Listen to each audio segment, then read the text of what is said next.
Hey, we're back. Oh, I'm so excited. Sorry for the delay. I had to quickly go do something.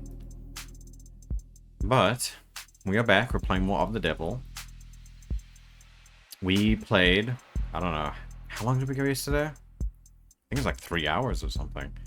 This game's so good. Usually I don't go that long, but I was just in it yesterday. I am going to try my best to do the entire rest of the episode today. We'll see. My throat's already a bit dry, but like, I'm gonna try anyway. We're also playing on high roller mode, which means we only get one save state. At any point if I screw up, we can't go back.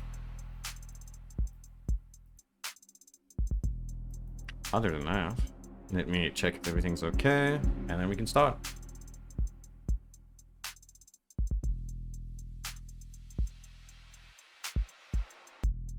Is there just one episode of it? No, there are two right now.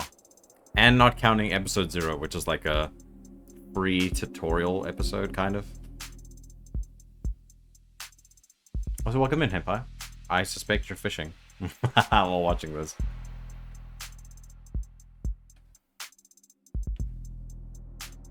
Everything looks good.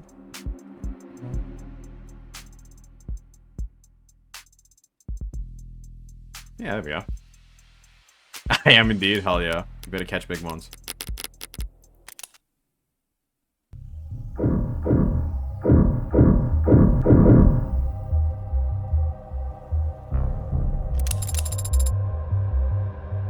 Tell me if the audio is good. And if I'm blocking anything.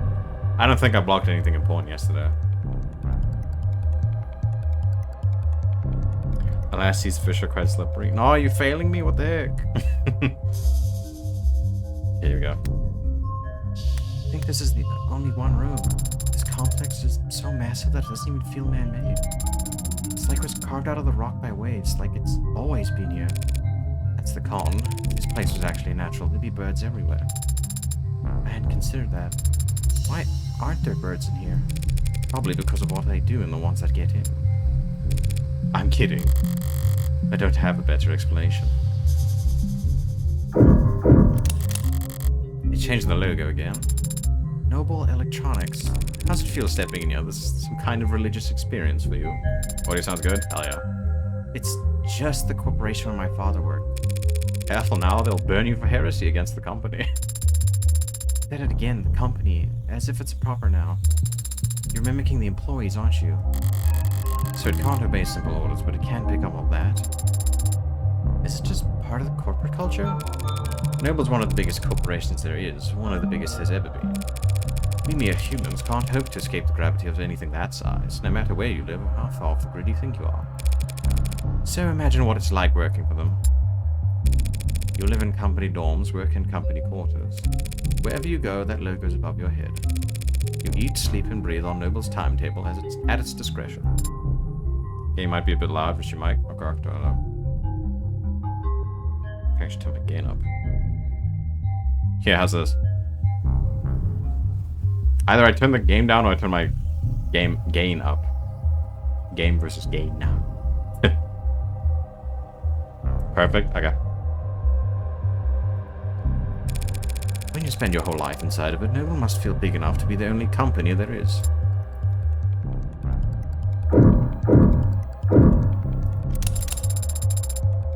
So much energy, so many people, also intent. You're kidding, it's Saturday, the place is half empty. But doesn't everyone work on Saturdays? Well, the parents do, so they don't need to find childcare on Sunday. Everyone else flips a coin, I guess. All these people for 12 hours a day, 6 days a week, what could they all possibly be doing? Making work for themselves. You can be very cynical, can't you? Yeah, I'm terrible. But that guy over there has just been jiggling his cursor for the last 20 seconds. Whoever comes to greet us better have a pulse and some authority. My mood's starting to sour, and if they just hand me the first link in the infinite chain of corporate bureaucracy, I'll make them wish. Morgan? That's me. Hey there, Android Manufacturing Quality Control, Eastern Division.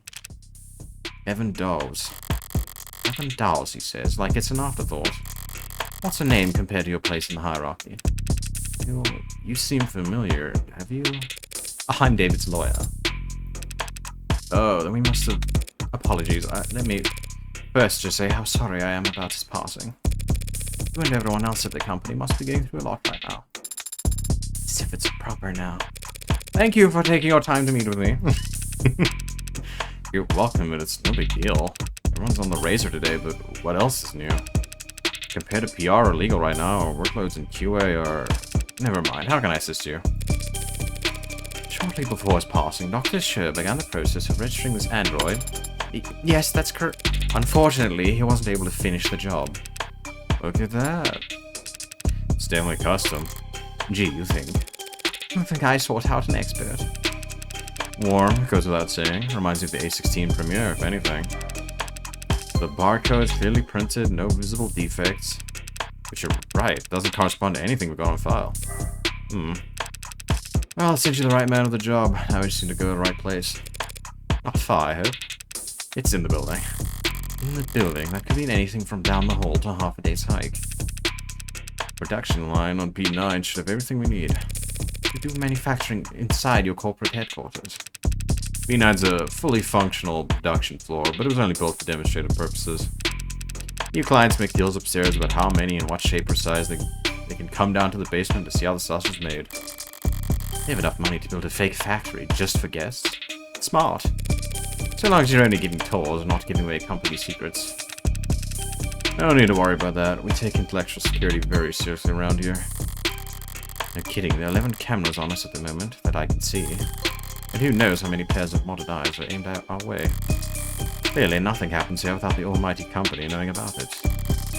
If they try to claim ignorance about anything, it's gonna screw me up. Lead the way.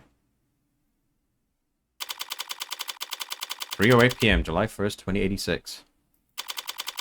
Noble Electronics, Northeastern HQ. Basement floor 9. Really is fairly fully furnished down here. I don't want to take up too much of your time, but it's pretty rare to get to see all this in person, you know. Would you mind terribly if I looked around for a moment? No problem. I've just got some prelim paperwork I need to handle anyway, so how about it? I better take full advantage. I'll need more than cursory knowledge if I want to figure out where Sarah came from and why David wanted me to take custody. I'm gonna look around. You stay put in the meantime. Adonai? Wouldn't want to lose you among the rest of the merchandise. Investigate. I got more chips. Hell yeah. Seems to be share some components with the coffin Sarah was napping in. If DOS has quality assurance, is it some kind of android calibration device? Probably what we'll use to register Sarah. Looks a little... Is Sarah tall enough for to recognize her? Something out there that caught my eye when we came in. Very familiar shade of crimson. If I squint through the glass out on the floor, there are temperature-controlled fluid tanks. Through glass and plastic flows, an eye-catching scarlet that transitions into... So you add the blood toward the end? You mean the accident? Yeah, relatively late in the process. Something out of place? Androids have blood, even if it's not officially labeled as such, but it isn't red, it's pink. Sometimes milky, sometimes neon, occasionally garish, but pink. I just didn't think the oxygen would be red. Oh, right, sorry, I barely noticed it at this point. The color's natural comes from the biomanufacturing process. That chromifuge out there removes the byproducts, the waste, the excess pigment, changing it from blood red to sci-fi pop pink. Without that chromifuge, our android's flesh would come out looking all the wrong colors. That may be true. Probably isn't, but it may be. I have a simpler explanation. Blood is primal, the sight of it carries weight. They change the color of their product's blood so that when an android gets a bottle broken against his face, no one bats an eye. Feels like I've seen this before. That's right, there was one in David's lab. That's the nanograde elementary nanofacturer for short. Real high quality piece of machinery, each of them built in-house by Randolph Mechanics. What does it do? Nano-level flash fab.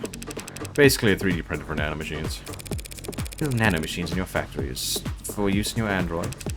The raw materials are cheap, literally elementary, so no sense in getting them shipped in. It's mostly the medical models that make use of them. Inject a couple thousand nanites into a patient's bloodstream, run diagnostics, and provide solution. A 3D printer for nanomachines. So what kind of ink does it use? Silicon, hydrogen, oxygen, carbon, building blocks.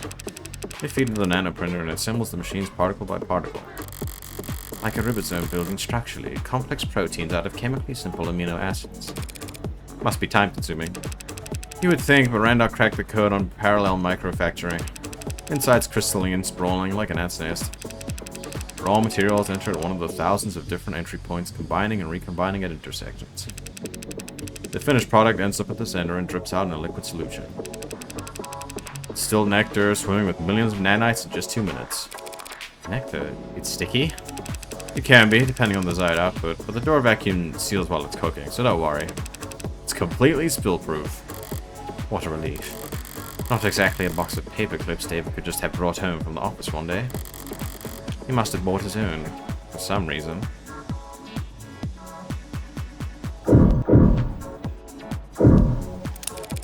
What's being built out there? Our top-of-the-line, brand-new bestsellers, the Animate 16, Warm. Looks kind of cold out there. We keep the factory floor refrigerated. Slows the organics already attuned to metabolic activity to a minimum.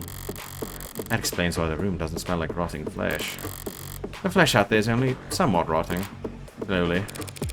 I just meant I'm surprised to see metal. Oh, well, all A16s have alloy endoskeletons. The organics are layered on later in the process. Sounds like what Sarah told me about herself. Maybe she really was the A16's prototype. It's hard to imagine bridging the gap between her and these scattered dull parts. I get that you can grow just about anything from Lax Gemini, but how do we get to the synthetic and the organic to work together?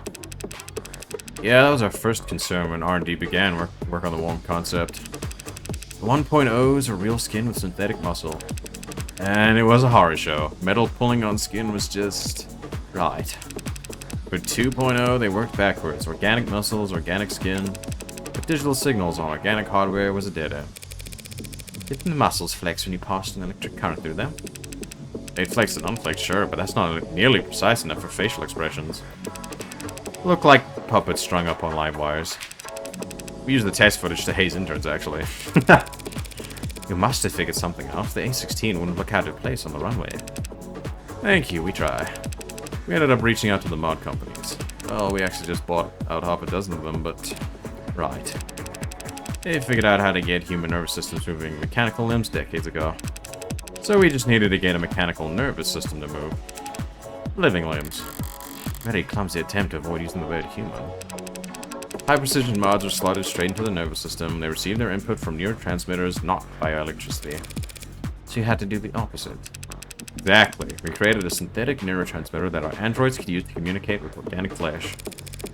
Where did that breakthrough come from? Dr. Shitter? Partly, he led the team that built the motor neurons in this analogy. They carry commands from the central nervous OS to individual muscles across the chassis. But the the synthetic analog serotonin, that was actually an old brainchild from the VP of Android Futures, Helen Young. Young? Hasn't David mentioned a Dr. Young before? Sounds impressive. He's one hell of a biochemist. Or she was, I guess. Not much time for individual lab work when you get to her kind of pay grade. So Young collaborated with David on technology that enabled warm androids.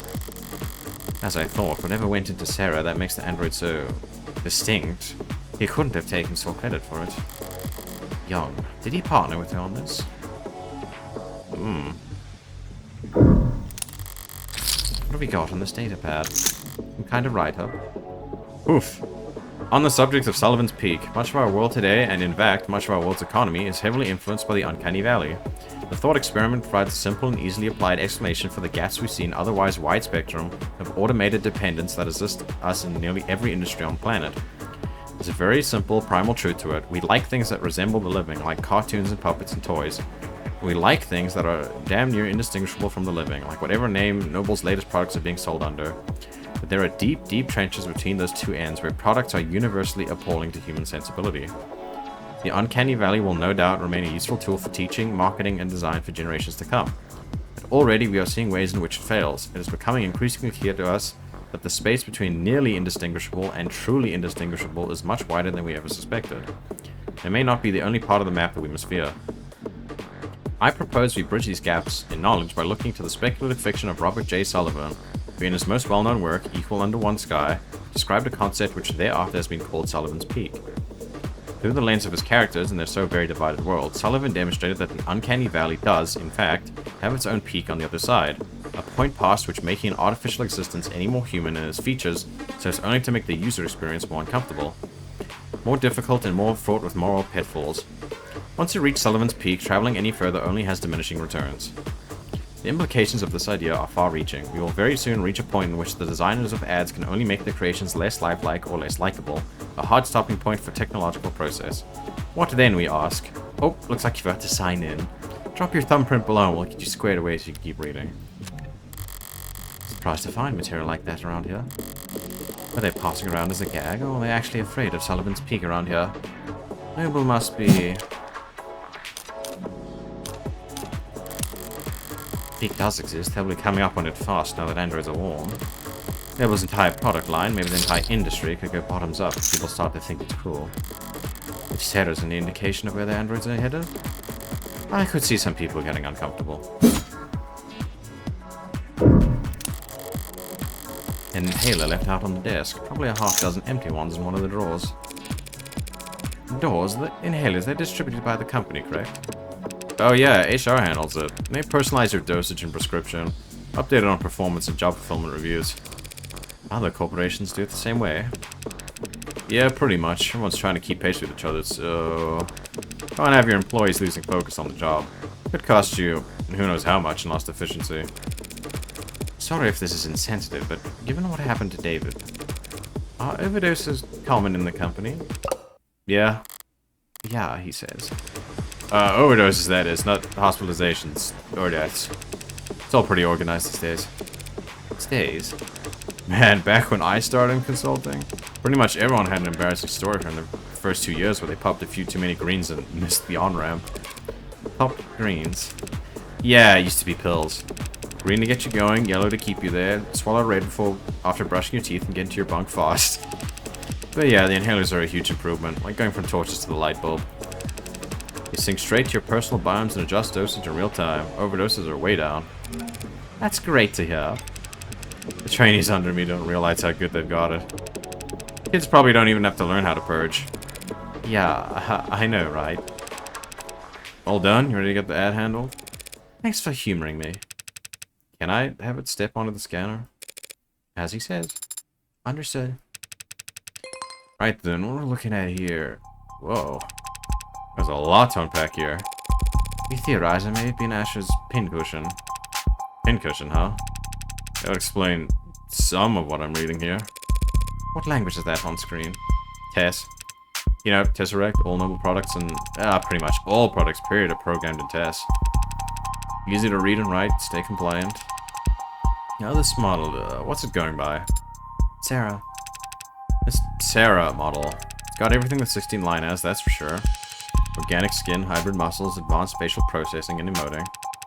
There's a lot crammed in here that's still in development. Like the idea phases. Solar cell hair strands, decentralized redundant power, mental and physical overclocking with extended tolerances. Data storage is so light I can't... No. Wow, he had to measure it using... Hell of a poker face.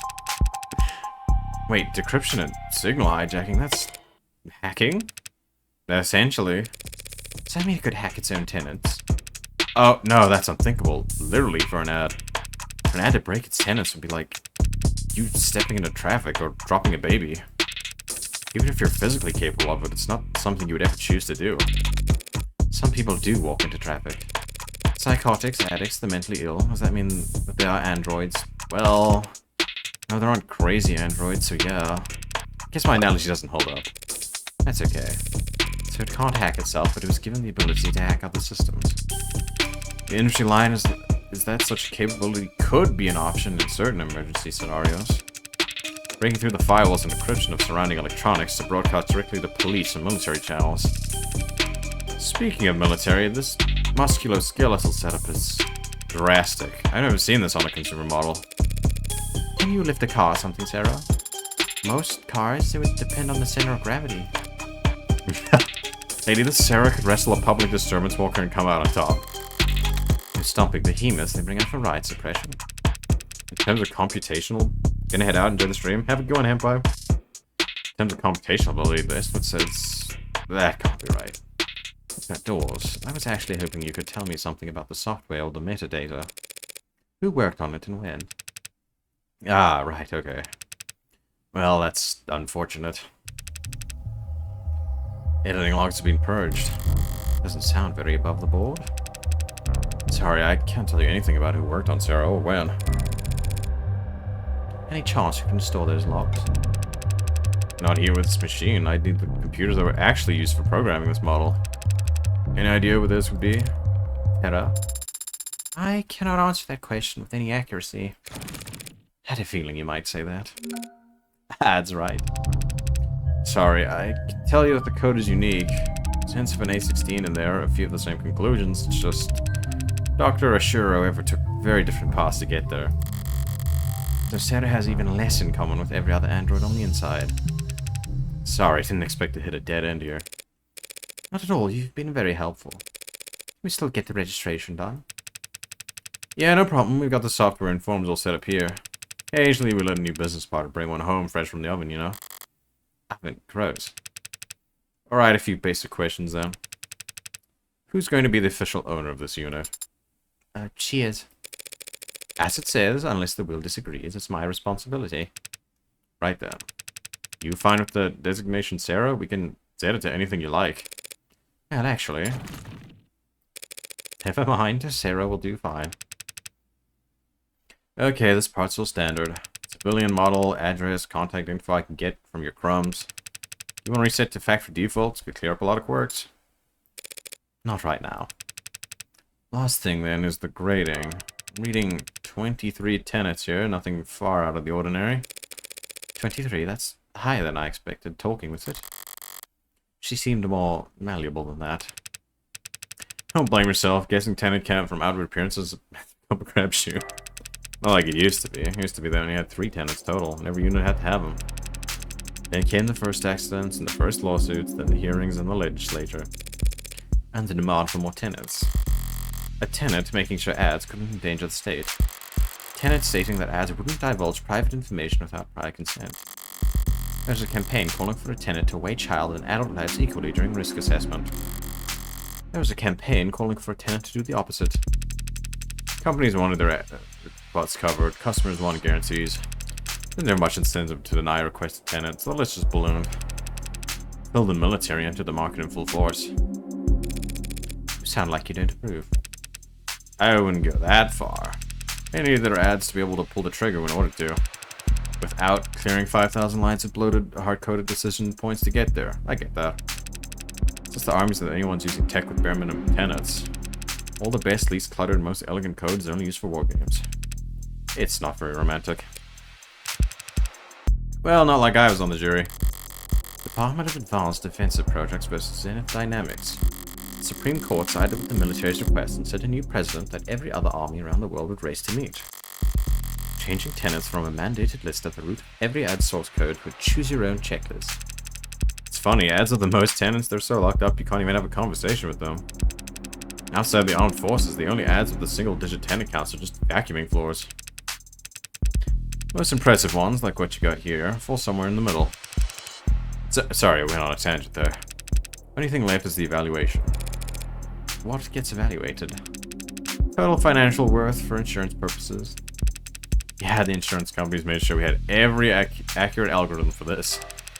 No room for human error, they insisted, with no sense of irony. Wow. I mean, I knew it was custom, but... What price could they have possibly... That's a lot of digits. You should know these formulae are pretty conservative with their estimates. Stingy, even. Sarah's really David's last and greatest work. Say some things are priceless, but when you force an insurance algorithm to pick out a number... Try not to get any scratches on it, I guess. You spoke differently back there. Hmm? Jaws, you spoke like he did, it seemed. Like I copied his accent. You You seem to mirror his effect, his tone. Called being friendly. What's your point? It's just an observation. You can choose to keep those to yourself, you know. No tenant required. Why were you so concerned about registering me in the first place, Adonai? For the same reason I wouldn't drive around in a car without a license plate. Any cop, or even just a well-placed camera, could have spotted your barcode and seen I wasn't set up with any actual data. And then they would have arrested me. Then they would have thrown me in the slammer. No, they would have arrested me and put you in an evidence locker. An android can't be arrested? People get arrested. Property gets seized. And then smashed. Great, you put us over the weight limit. I did no such... Organ Counselor, your presence has been requested on the upper floors. Who's asking? Vice President of Android Futures, Helen Young. Shouldn't have assumed I still had the opening move. Tell her I'll be right up. I'll redirect your elevator now. Taking control of your elevator is very... convenient. Forceful. As if Noble's trying to directly steer your investigation. If Noble wanted to shut me down, they wouldn't bother to be subtle. I suppose they could simply refuse to cooperate. Or just let the elevator drop. 3:54 p.m. July 1st, 2086. Noble Electronics, Northeastern HQ. I can take a drink. Ooh.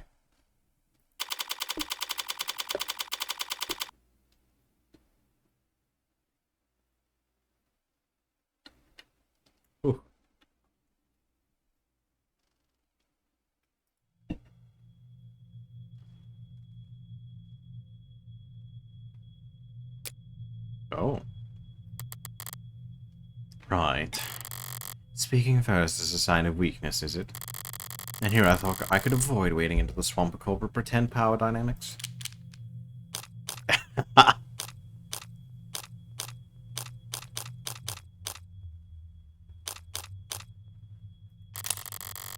I don't have time for this inverted staring contest. Enjoying the view? I always like this time of day. Not too much muggy for you. No, I never liked clear blue sky. It's always seemed, cold to me. Oh, and luck, the sky gets more colorful every year. As the air quality drops. Childish, isn't it? Marveling at the same sheen of rainbow dancing on the surface of a massive oil spill. Apologies for waxing poetic. I've been very unusual 24 hours around here. Dr. Young. Mrs. Fine. Miss Young, I get the feeling you didn't bring me up here to talk about the weather. No, I brought you up here to express my condolences. I'm very sorry for your loss. Thank you. I could say the same. I know you and David worked together for many years. Yes, we did, but as much as I'd like to just drop everything and process, the company wheels don't stop spinning for anything. Or anyone. Was Stores any help? Did you send home? Trying to be helpful or just trying to control the narrative? He was great. That must mean you know why I'm here. I don't want to make assumptions. No need, I'll be explicit. I'm here as an officer of the court, which means I'm bound by law to document every rock I turn over. And every person I speak to. Yes, the lawyers made it all very clear. Lawyers? An android, it's not one of ours. You can tell that quickly, got all the faces memorized. Easy enough to remember the major archetypes we use, yes. If you're nuts about your work, maybe. It's a recent acquisition, very recent in fact. One of David's last requests, apparently. David asked you to take it. I've been told you've been to David's estate already. The police gave me full access to the scene. And you know it wasn't alone last night. Yes, there was a single witness who met with him. Called emergency services when he fainted. I was that witness. Really? Obviously. Not that many people David would bother meeting in person. Let alone welcoming them into his home and offering them a drink. I also knew that Young and his superior, on paper, though not in fame. I knew that the witness had executive plan for 3 insurance, so they had to be higher up than David. Well then, do your lawyers know we're having this conversation? Of course. They're pulling their hair out about it as we speak. I can't imagine why. The police cleared you. And you were well within your rights to ask for some privacy, given the high-profile nature of all that's happened. So I call me up here? Why cut through all the red tape you'll always painstakingly hid you behind? Eventually you, or some clever lawyer, you will get the record opened. Through legal means or otherwise. Company's enemies are legion. They have buying knife for every occasion. So they would have taken time. Time could use to get ahead of what could be the biggest PR hurdle nobody's ever seen. Touché. And perhaps the truth of the matter is that I simply didn't want to hide. David was my colleague for several years. If I were in your shoes, I would have questions as well. You're doing this for my sake. No, my reasons are purely selfish. I'm only hoping that talking to someone whose job isn't to defend me from all consequences might prove therapeutic. She wants to play confessional. That's fine by me. But is that really all that's going on here? Why don't you start from the beginning then? Went to his home last night. Yes, at around 7:30 p.m. The building's penumbra captured all of that quite clearly. He fell ill around 8 p.m., so he spent half an hour together. Either late called in person. We had an intense discussion yesterday afternoon. David never came in on Saturdays, and I didn't want to spend the weekend glaring at him through screens, so I visited and he let me in and we talked. About the good old days, if you can believe that. Back when we were both new to the company, eager to make a name for ourselves. How long ago was that? 7 or 8 years ago. Miss Young. Putting a number on it, it doesn't sound that long ago, but it feels... We spent a while like that, just talking. It was lively as sharp 7. I never would have thought that a few minutes later... that he would be dead. That he would commit suicide in front of me. A firm reply. What happened? Quarter before 8, he said he wanted to toast. He got up, walked back into his workshop, and then he must have went down into his basement to get us a bottle. I checked some messages in the meantime, enjoyed the view. In other words, she stayed on camera. He came back with a bottle of whiskey and 2 plastic cups. We drank and talked. He got quieter, spoke less. I thought he was just getting drunk. I didn't get worried until he started to fall asleep. You tried to wake him. He wasn't responding. Tried to shake him awake, but he didn't seem. I left him and ran to the kitchen to use the security system. Didn't think he'd use your phone? No. I suppose I didn't. Would have worked out. Penumbra's emergency protocol summoned a VTOL straight to his helipad with 1 button press. When I returned to the parlor, he was limp. I moved him to the floor as delicately as I could. He had a heartbeat, but I just did what I could until they arrived. You went with him to the hospital, I take it. Yes, they insisted. They checked my vitals and ran a top screen, which came back clean. So did David's for all the good it did him.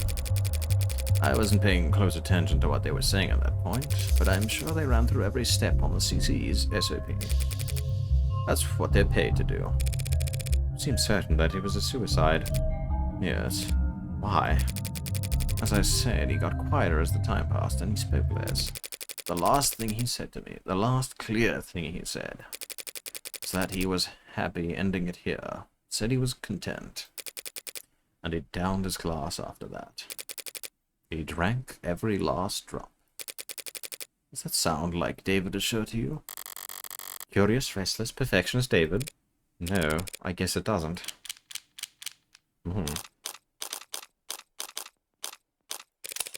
I've been curious about this ever since I saw the scene. Why the plastic cups? There's a story there. David and I got hired around the same time, under similar circumstances. Headhunted while finishing our higher education. During recruiting, the company claimed to want us badly, but in practice our actual authority was inexperienced and overpaid. He must have been extremely unpopular. You don't mince words. We didn't either back then. We were loudly trying to convince our superiors that their entire sales model for androids was antiquated and self-defeating. The 2 of them made the 1-point doctrine? That's not the story I've heard in noble commercials and noble sponsored media. To think of it, it's not a story I've ever heard from David himself. We had this deadline, self-imposed, but still a deadline. Wanted to get our pitch into the president of international sales by the end of the day. 7 p.m. rolls around, people start filtering out. David still has his head buried in diagrams and sales figures. Imagine a technical man like him, a programmer, trying to make a sales pitch. The clock hits 9 o'clock and even the zombies start heading home. I turn to David, tell him it's not gonna happen. We're nowhere near finished and the day is long since been over. He looked at me like I'm the only other person on a sinking boat and I've just stopped pitching water, and he says, "The president lives on the other side of the globe. We've got all night until his end of day." We wrapped up at 4 in the morning, just us and the cleaning staff. Back then, only half of them were ads. He finally sends the message, and I'm ready to collapse. I've got nothing. We stared blankly at his inbox for the next 40 minutes, hoping the harsh light would give us the energy to work through the next day. We got a response. It wasn't long, but it showed he was interested.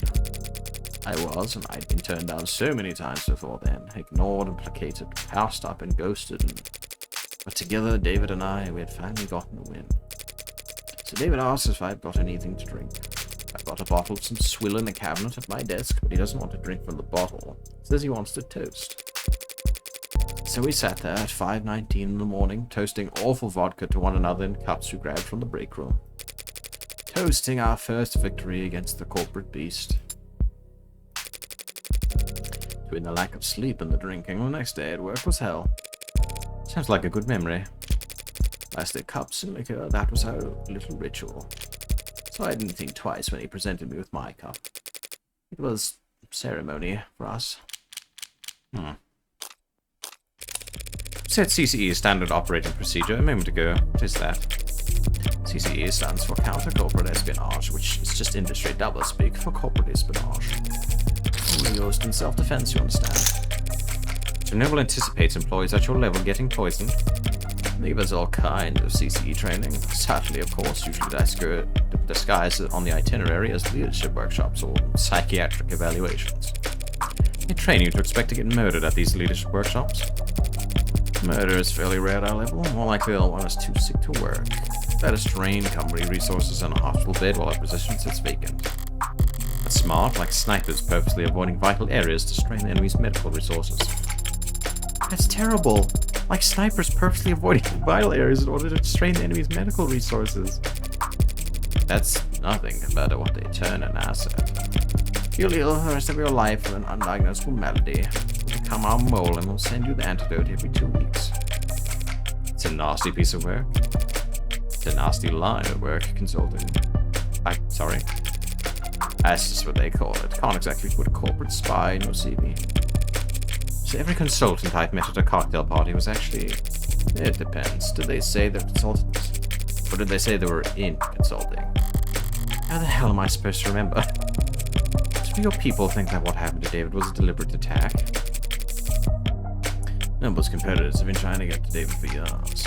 It's the timescale their plans operate on. If this was an attack from a rival corporation, the company would have seen it coming. And they'd probably have struck first.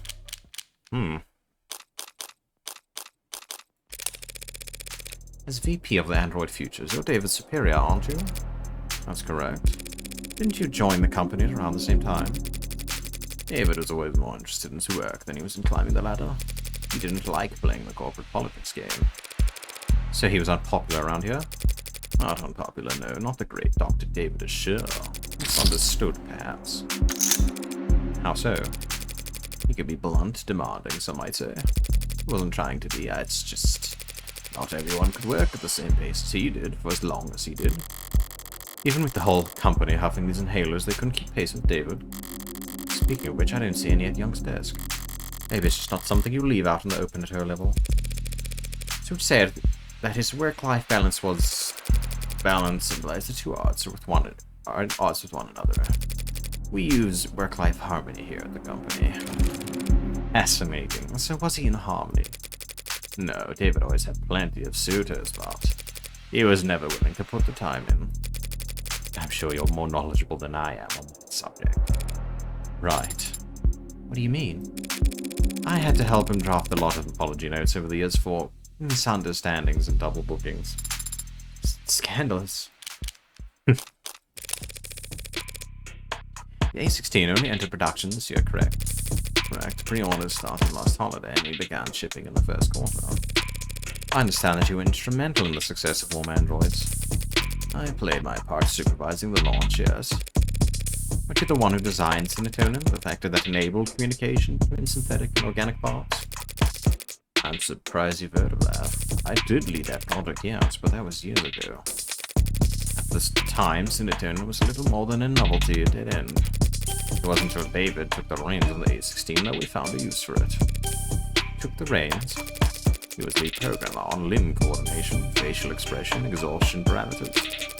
I designed the synthetic nerves that made all of that possible. David did all of that. That's a lot more than just programming. Was he always so gifted in that many fields? Did he fill those roles on the A14 or A15? No. He was just stick steadfast to his role as software architect. That was his field of expertise, and he didn't wander far. About 2 or 3 years back, he started sitting on the other departments taking notes. Soon he was joining the discussion, proposing new ideas. And eventually they came to follow his lead. Just like that. Just like that. He just applied himself, and soon he was leading other departments. That's the kind of genius Dr. David sure was. Maybe they weren't paying him enough. The company profited the most, of course, but the entire industry benefited from his vision and leadership. His loss will be felt for years. So this android, Sarah, even Dawes couldn't find any real details on where it came from. It's not in any of our systems. I'm afraid not. Did David ever talk to you or anyone else at the company about a pet project? Pet? No, he never gave any indication like that. And if he didn't talk to me about it, I seriously doubt he confided in anyone else at the company. David didn't trust anyone high on the chain than himself, and anyone below him. Frankly, they couldn't possibly hope to give him advice. He never mentioned me? No, never. Androids don't come cheap. You never heard about him requisitioning parts or resources. There were never any discrepancies with his company credit card. Company's accountants are mirthless. Even by industry standards, they wouldn't humor anybody. Not even David Shaw. If they had ever detected financial discrepancies, there would have been an uproar loud enough you could hear it in the mailroom. You have a mailroom? Not since the 30s, just a figure of speech. Couldn't have taken resources from the company without leaving a record. No one would deny Dr. David Shaw information. He would have been able to obtain all the necessary data to build his own android. Then, with enough time and money, he could privately purchase the raw materials himself.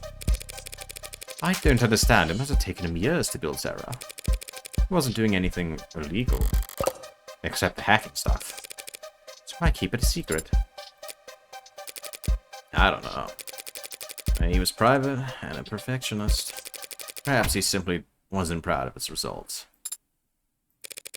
Could be. Well, thanks for taking the time to talk to me. I'm sure this has been a difficult day for you.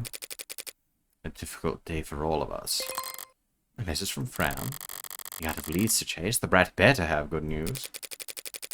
Are you really gonna take this to court? That's my plan. Circumstances may be irregular, but I'm still defending a client from a criminal charge. It's my responsibility to argue that he's not guilty of what he's been accused of.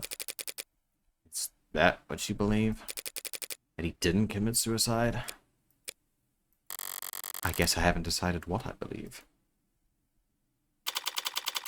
4:21 p.m., July 1st, 2086. In transit.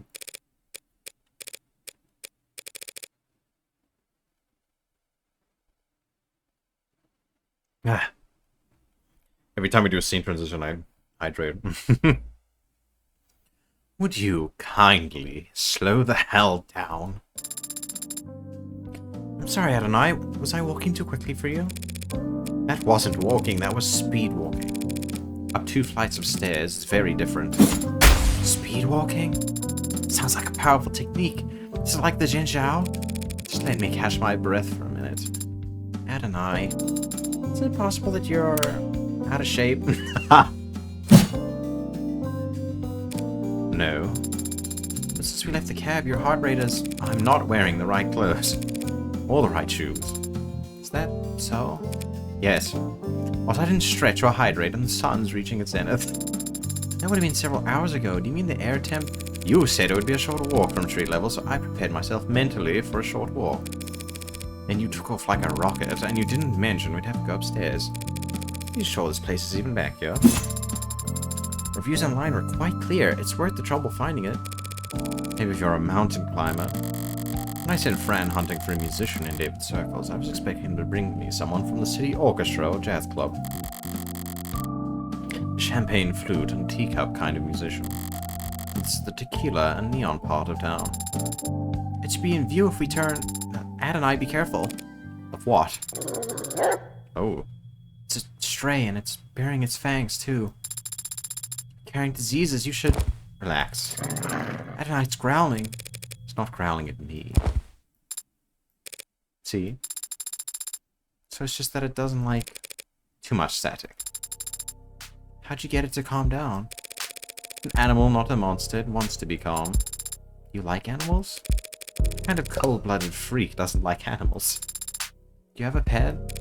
No, never have. Why not? I don't want to take care of a pet. It seems counterintuitive to me. Well, it makes perfect sense to me, and I don't need it to make sense to you. But you notice you're not only this talkative when it's just the two of us. Just an observation. You shy or something. David Pryor programmed you to have android anxiety. It's generally only appropriate to respond to comments that are addressed to oneself. Today I've rarely been addressed directly by people other than you. In other words, you're shy. That's not what I... Can I try petting it? There's no law against it. Aw, cute. 4:26 p.m., July 1st, 2086. Ultraviolets. Oh. This is the establishment. Now to see if Isaac Porter is as habitual as friend claims. Do you think Father was close with this man? This man who you never met? I think he was close with him, yes. At some point. I had some help making that deduction. Fran thought that their metadata showed a significant cooling of interaction between the two of them, particularly over the past month.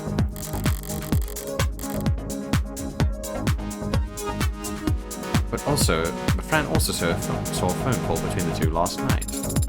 So they were close. Do you think they were sleeping together?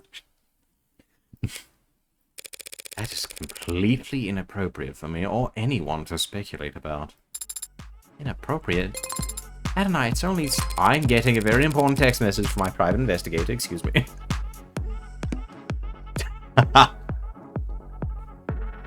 you catch the killer yet? No. What the hell? I sent you his POS. I'm at his position. I haven't spoken to Porter yet. Anyway, there's no reason to suspect him right now. Lame. Surprised you're invested all of a sudden. Isn't David a sure corporate sellout in your eyes? Everyone's a corporate sellout. But it sure gets respect. If I'm a demolitions expert, he's like a really good architect.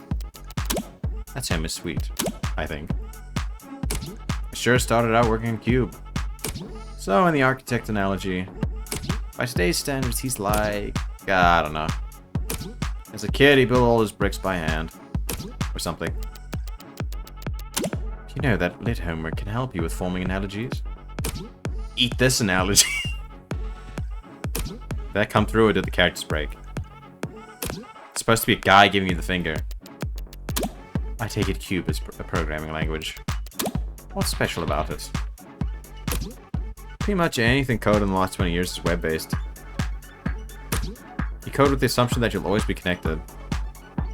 So you can depend on having fat libraries of references to lean on. And if something does go wrong, your errors get reported to you automatically. But not Cube. You can look it up. But basically, Cube was originally for robotics and, like, machinery. Stuff that operates in mines. Under the ocean. Middle of nowhere fields with zero signal service. So Cube had to be self-sufficient. How rugged. We had to sure learn Cube anyway. It's older than dirt. From like the 40s. I don't know. I think his father had a machine shop or something. Vague. Yeah, well, David didn't like to talk about his family. But I never asked. What did your private investigator have to say, Adonai? Not telling. Stage for the talent, pretty close to the floor. Yes, it fits with the whole round table aspect of the place. Everyone's on more or less equal footing, dancing in the dark once you get past the bouncer. You think they might have met here? David and Porter? I can't see David walking in here. Because you found the walk so challenging? Because it's too loud to relax. Not dark enough to be anonymous. I see. What's that face? You got an opinion to share? The atmosphere is not bad in here, but the music isn't quite... I'll find you a survey to fill out before we leave. What kind of music does an android even like? Early 21st century punk rock. Is that just you, or does that go for all androids? I have metal androids, I can't speak for them. Wonder what they'd say. They're smart, they'd say that music peaked with early 21st century punk rock. Debate settled. I love Sarah so much.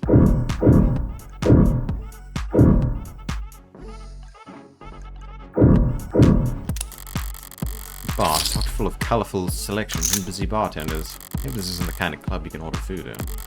The only time bar food is any good is when you're drunk enough to forget the taste and the gap between chewing and swallowing. So you can, like, eat things. Yes, I can. What, like android food? There's no such product. What do androids eat? Online user guides for Noble's Born models clarify that they don't eat anything in the traditional sense.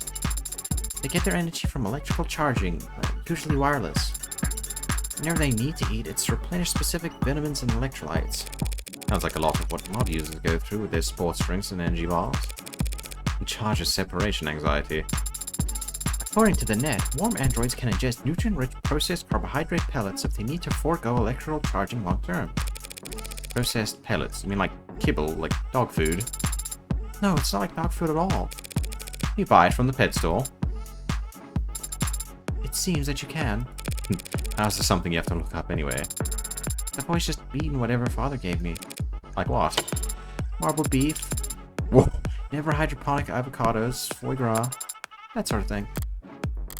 I am not paying for any of that.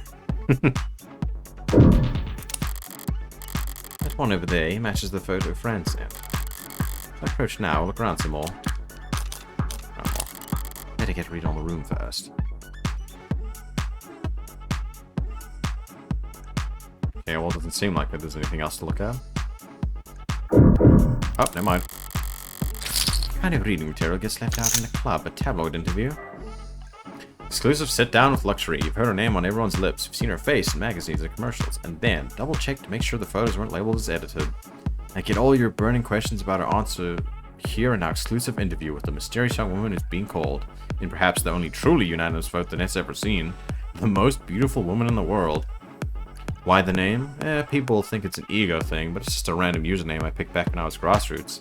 And it was a pseudonym to give me a little shade from all the attention. Now it's a brand and I can't change it without setting the stock market into a spin, so... Certainly influential after partnering with you, NC saw a 3,000% increase in share price. Yay, I'm happy for them. Of course, to be honest, it's a pain at times like this. She gestures toward her clothes, a plain white t-shirt and gym shorts, no branding visible. On anyone else, it might seem sloppy or even unflattering. On her, it only makes her natural beauty stand out that much more. Who are you wearing, by the way? I can't wear anyone unless I'm attending something. If I don't dress like this, all my sponsors fall into bidding wars every time I leave the house. Does it stress you, all that attention? Stress is bad for your skin, right? They say mine's flawless. Can't argue with that. So do you have a skincare routine? Any tips you'd like to share? Be a little bratty, act a little spoiled, keeps you young. How old are you exactly? Everyone's dying to know. 18 to 29, now and forever.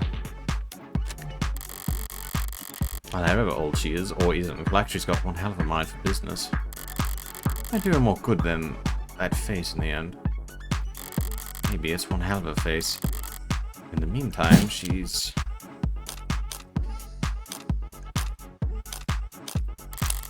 trapped between a rock and a hard place. If she steps out of line, her sponsors will bleed each other dry in bidding wars for her wardrobe's limited real estate. This nurse can afford back. She's already got more money than she could ever spend. Corporations can't afford to not keep growing, so they never reach a point where they can afford to lose. If she's smart enough to take advantage of that, good for her. Okay, yeah, that's him, alright. Looks like he's killing time before he sets tonight. Are you unsure of how to proceed, Adonai? I'm sure that you need to hang back. As for me, I'll... Played cool. Hey there. Hey. Some sick beats out there on the floor, right? Sick beats? Yeah, whatever, man. The hell, are you a cop or something? This is a cop bar. Oh no, I lost a chip for that. You really aren't dressed like a cop. Yeah, you're media, aren't you? Ultras, man. I'm losing so many tips. Perhaps I should start over. My name's Morgan. I was David's friend. Currently his lawyer. Can we talk? Not here. Thanks, Isaac. Don't thank me yet. I might just sit here, shut my mouth, and stick you with my tab. What kind of lawyer are you? What kind of friend? I'm his defense attorney. Think you missed the bus in that, then, yeah? I'm a friend that needs to know what happened yesterday. Doesn't everyone? By somewhere else, friendly lawyer, I haven't seen him in weeks. You might not have seen him, but we both know that you spoke with him over the phone yesterday. Only a short time before he died. What the hell? Isaac, it's pretty obvious you don't want this particular spotlight to linger on you any longer than necessary, so why don't we cut to the chase? No lies, no playing coy. Fine. Terra. Yes, Adonai? The hell? That thing transmitting? I'm not streaming any data, no. Porter doesn't seem to recognize Sarah either. One more person David was keeping secrets from. I need to record everything for the court. Fine. Two were together, is that correct?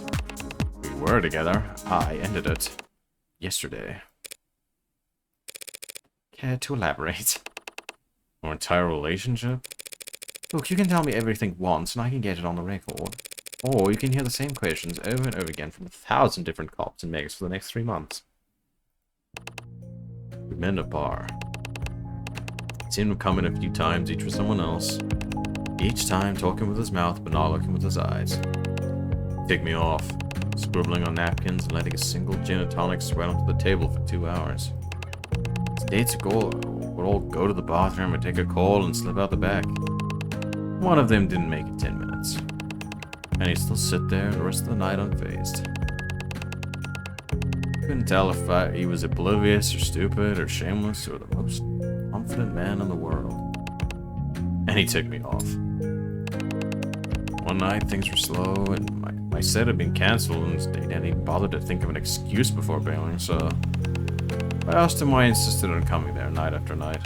Just to ignore vapid people he wasn't interested in at a stupid bar with drinks he didn't like. And he just said, "'Cause I like your music." Did that tick me off? It was cute early on. Him being so passionate about work I could barely pretend to understand. And I liked that we gave each other space, you know. Felt like we were being mature or whatever. Until. There was no until. No one day where everything turned sour. At some point I started to understand where his priorities were. How I ranked him though. Like I said, he was passionate about his work. I just wrongly assumed that he would also be that passionate about me at some point. So I pulled away a little, wanted to see if he'd notice, if he'd miss me. Testing him like that is the biggest red flag in the world. He never budged, I could ignore him for days and he wouldn't be the least bit ashamed to see me. I picked a fight, he never got angry or upset, he just apologized. He didn't want to fight with me. Guess he was never invested enough to bother. It was my mistake. I watched him sit there all those nights, not giving a damn about people who walked away, and still I had this stupid idea that somehow, for whatever reason, I would be different. That I would be special. But I wasn't, so I ended it. Last night. I called him, didn't expect him to pick up. I had everything prepared to leave a message from the assistant or an ad or whatever. But he answered, first ring, without hesitation, shame, or awkwardness. And that ticked me off. Like, it's just catchphrase. So I told him exactly how valued he made me feel the past few months. Told him exactly how insignificant I felt as a boyfriend of the illustrious Dr. David Asher. And what did he say? He apologized. And then he asked me if that was all I called to tell him. Woof. I hung up after that. Spent the rest of the night wrapped in warm disdain for him and his coldness. He'd made that easy for me. I went to sleep hurt but clean, ready for something new. And this morning I wake up to see that my ex killed himself not too often after I let him walk out of his life without so much as a don't. What the hell, man? What the hell, David? And now you're just the tip of an iceberg of lawyers and reporters and buzzards. Parasites who want to hear about the man who sent David Ashura over the edge. I never wanted to be his last lifeline or the straw that broke his back. I just wanted to be his boyfriend. Turns out that was asking too much. To be determined whether David committed suicide. You serious? You don't have all the facts. And you do? Any one of them point to anything else? Thought so. Thanks for your time. I'll let you get back to it. That's it? No summons? The court has no need for you to retell us a story like that. The court, huh? Sorry to bother you at work. Sarah, let's go. Your discography is very impressive. Yeah, thanks. Your range is remarkable. It pained me to see that all your work in the Lost Quarter has been so melancholy. I think... What the hell would you know about any of that? It's a matter, can't find the words. Need to steal them from somewhere first, butcher them before putting that back. I was not trained on any data sets then. Now, pardon me, my mistake, really. Not your fault you're only standing here because rich nerds are allowed to rob the world blind for most of the century. Sarah, we're leaving. What the hell was that about? He was under the false impression that I was programmed using a massive automated learning model in early 21st century. Not that. Why'd you talk to him? I wanted to. I just felt that I should say something to him. A word of advice. People don't want comfort from strangers, especially when they're androids. They want it from the people they want it from. Coming from anywhere else is just corn syrup on a parched tongue. Doesn't matter how sweet it is, they'll just start gagging. You know a lot about it, people, don't you, Adonai? Compared to you, I'm a savant. Come on, there's not much time left. Is there still somewhere you want to investigate? Somewhere I need to return to, actually. Porter was right. As things stand, I don't have any evidence that could establish an alternative interpretation of the facts. If there did exist hard evidence that could prove his death wasn't a suicide, there's only one place I could find it at this point. Oof.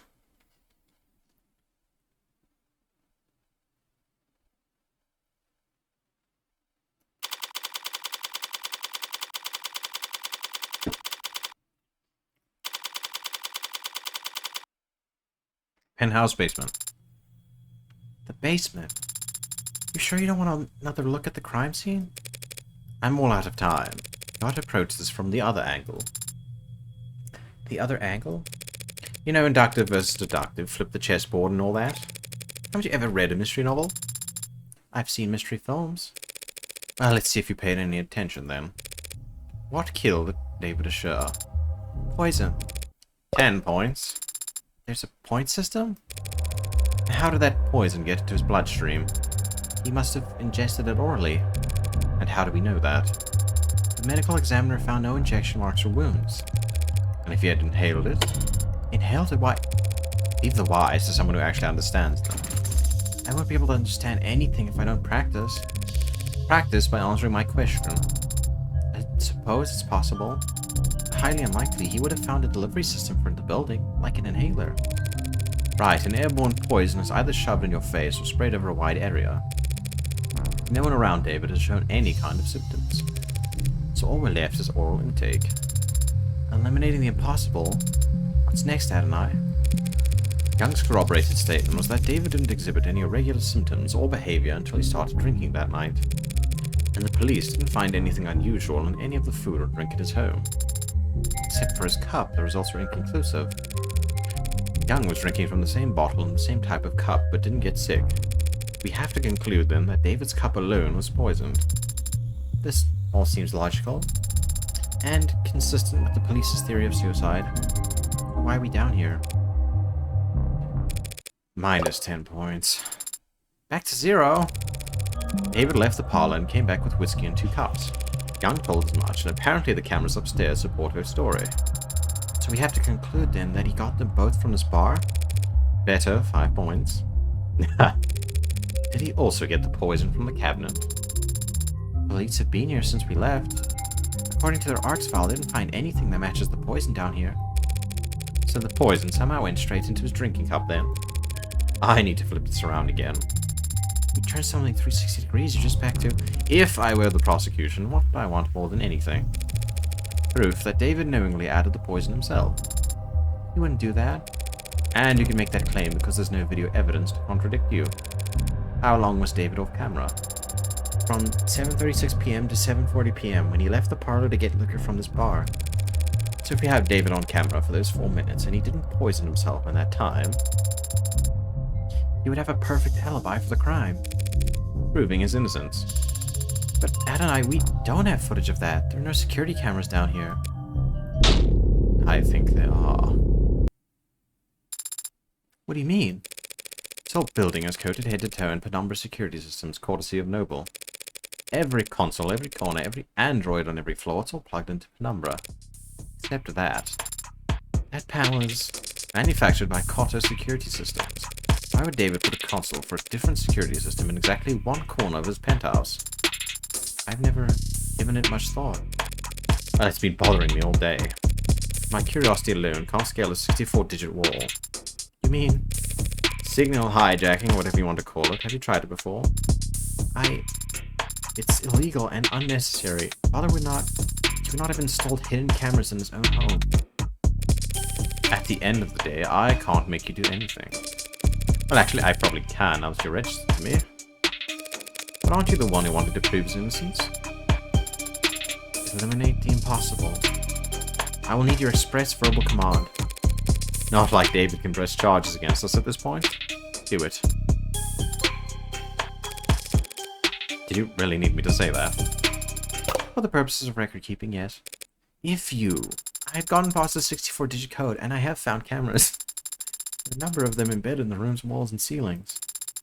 As you theorize, they're on a separate network from the rest of the building. Where are they feeding to, if not the Penumbra system? Behind my hibernation unit? A false wall on the back of a safe. I don't understand. Why would Father possibly have a hidden system of cameras inside his own home? Beats me. He was brilliant and more than a little odd. Throw in a little money and odd becomes eccentric. I think. I don't. The hell was he thinking? What was he afraid of? Why didn't he come to me for... Time short. Gather facts now and leave the computation for later. Okay. So is that the original? I was appraised and confirmed to be genuine. At least he didn't get ripped off. I'm a Philistine when it comes to this kind of stuff. What does an android see? I see a meeting. Perhaps an encounter? 2 apex forces of nature. 2 kings of the forest, the stag and the tiger. I think. Great, I'm officially as cultured than the robot.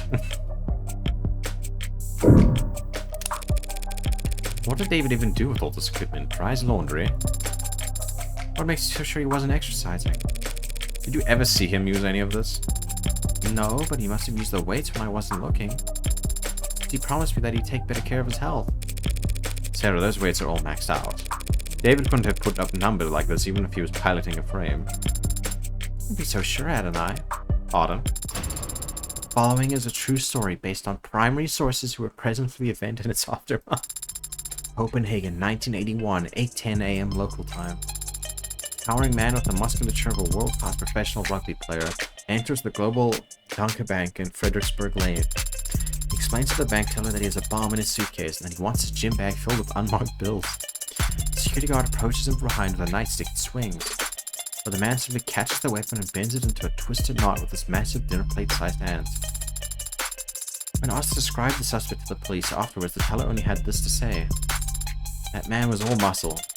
The rest of the bank heist proceeds without incident, and the man exits the building just as police arrive on the scene, when suddenly, his suitcase explodes. But it's just a smokescreen. Local officers quickly recognize the point and rush towards the door. grabbing each other with the hostages as they flee while desperately searching for the perpetrator.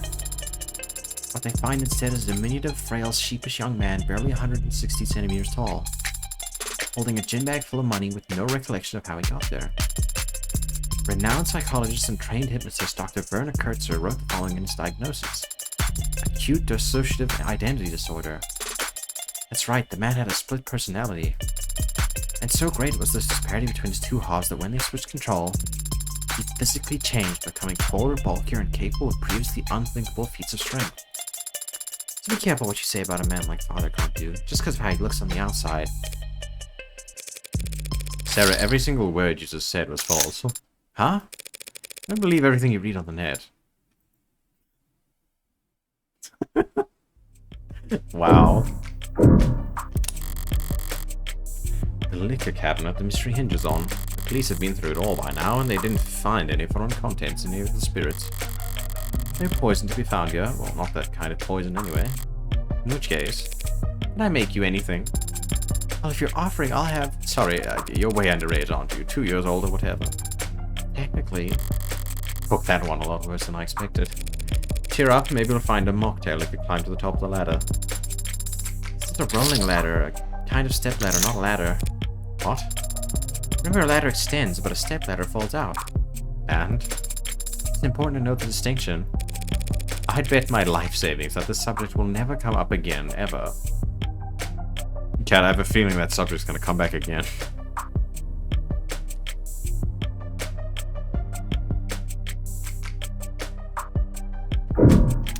Oh yeah. What's the story with this anyway? Some kind of fault at the foundation?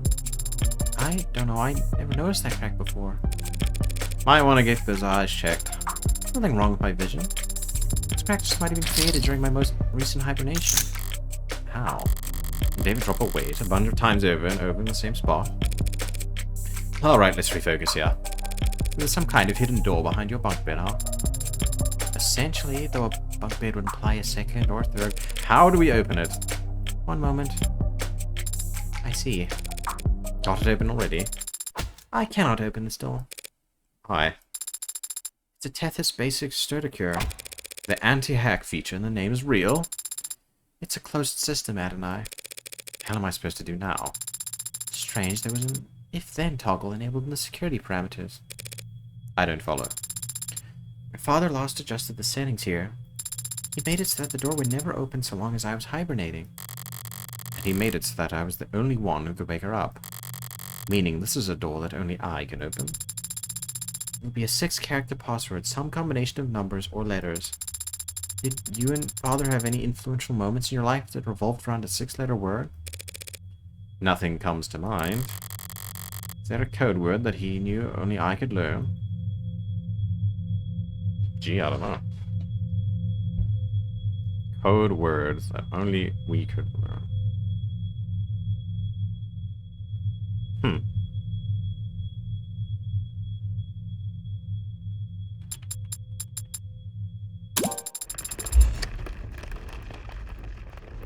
Oh, but what? I'm a genius. It's opening. What was the password, Adonai? You'd never guess.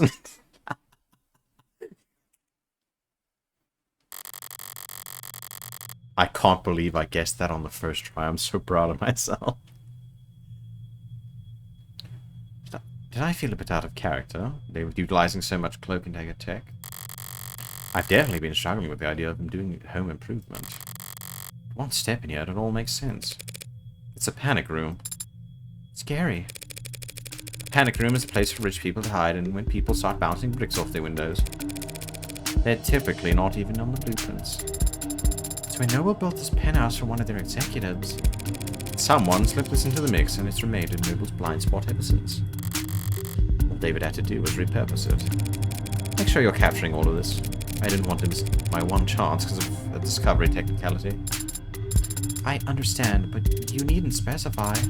My memory's flawless. I can play back visuals, sound, sensations. I can even give detailed reports on air particulates. I mean, you can smell. Better than any human, and some canines. But does it smell stale in here, to you? Stale? It doesn't to me. It's almost like someone's been in here recently. Almost like someone who visits here frequently. Alright, let's try booting up the computer. You don't think the console is password protected? 2 physical doors, a 64-digit code, a half-ton Android, and a secret phrase. If David set a password on his PC after all that, I'm going back to the morgue to have a word with him. Good, it's already signed in. You're looking for camera footage? I'd also set off a note plainly stating that he feared for his life. What am I doing? Yeah, you search for video files that'll probably be timestamped and formatted for short-range devices. I have the subfolder. The cameras stream live data constantly, but the files are clipped at fairly regular intervals. Once every week, it seems. The most recent video file here has footage going back 8 days. It was accessed yesterday at around 4 p.m. He was asleep then, so the only person who could get in here at that time was David himself. Alright, let's see it then. Of course, it's just that I'm having difficulty. Try double-clicking.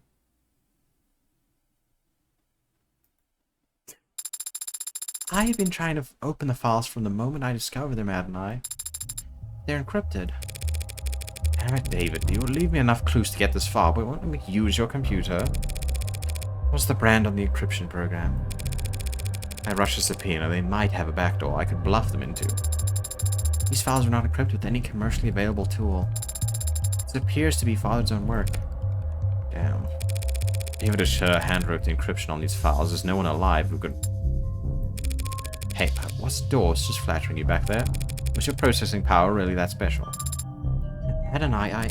Can you break his encryption, yes or no? With enough time. How much time would that be? I would estimate it at 2 to 6 hours. It's a 4-hour window. How sophisticated. Encryption is still just a code that must be deciphered. And when deciphering any code, progress proceeds exponentially. It makes it particularly difficult to determine the amount of time required to complete the process. 2 to 6 hours. I don't have any better options. Get started. I started 4 minutes and 23 seconds ago. Finally showing some initiative. But you've been talking to me this whole time. I have the ability to analyze data in parallel, utilizing subconscious processes, so as long as the work required is rote. So you're doing it in the back of your head. Actually, I'm speaking to you in the back of my head. I could give the decryption process my full, undivided attention, but it would become non-responsive. Yeah, that's a pretty nifty feature. I'll have to keep that in mind. Alright, can you take the show on the road? Do we have to rip this computer out of the wall and find a battery?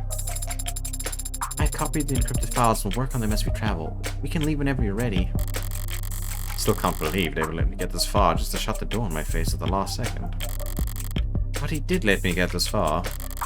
My computer's not the only thing in here. The cabinets are a lot less eye-catching than this computer, but knowing David, that's all the more reason to check. Lots of paperwork, bonds and holdings, a platinum bar. His birth certificate might be nearly as valuable. Can't imagine what people would pay to steal David Show's identity. Down here at the bottom, a binder. Noble's logo on the front, and in the middle, enough pages to dwarf one of those phone books you see in period pieces. I'm masking it in legalese, even on the table of contents, but basically, this is an employment contract. Hold on to this for me. I must be very important if you're giving it to me. It's certainly very heavy. Is there anything else in there? Expecting an updated copy of his will to show up. It is a possibility, isn't it? Maybe in a corny old murder mystery. Widely beloved and respected genre with over 2 centuries of... There is something else in your papers.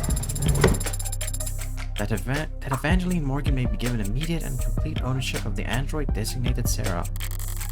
Dated to a few weeks back. Had he already made up his mind about all of this? He had. Why'd he hide this? Where no one else could find it. Was it just a backup plan? Well, at least we got something a bit more concrete than Starling's word now. Your word should be plenty, shouldn't it? Not if people realize how precious you are. As a collector's item. You've yet to meet one person who knows what the hell you are. But Noble could have easily argued that you fall under private technology or physical holdings. Unless I had something like this. It's good that you do, then. I'm glad that father wanted me to go with a friend of his. Yeah. This will give me a huge tax write-off when I donate you to a for-profit college. Could at least pick a charitable institution. It's just an old saying, all colleges have been for-profit since the 60s. That doesn't make me feel any better. You can cheer up in the car. Let's arrive to the courthouse. Priority. There's an upcharge at this hour for priority transportation. That's irritating, but I'd like to have more than just a few minutes to prepare once we get there. The upcharge is a multiplier of 5.7. I'll prepare on the way over. Very good, Adonai.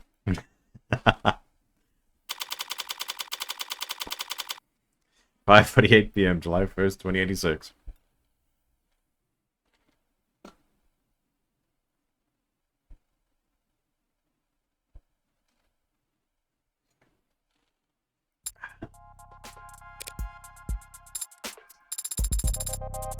Does it excite you going into courtrooms?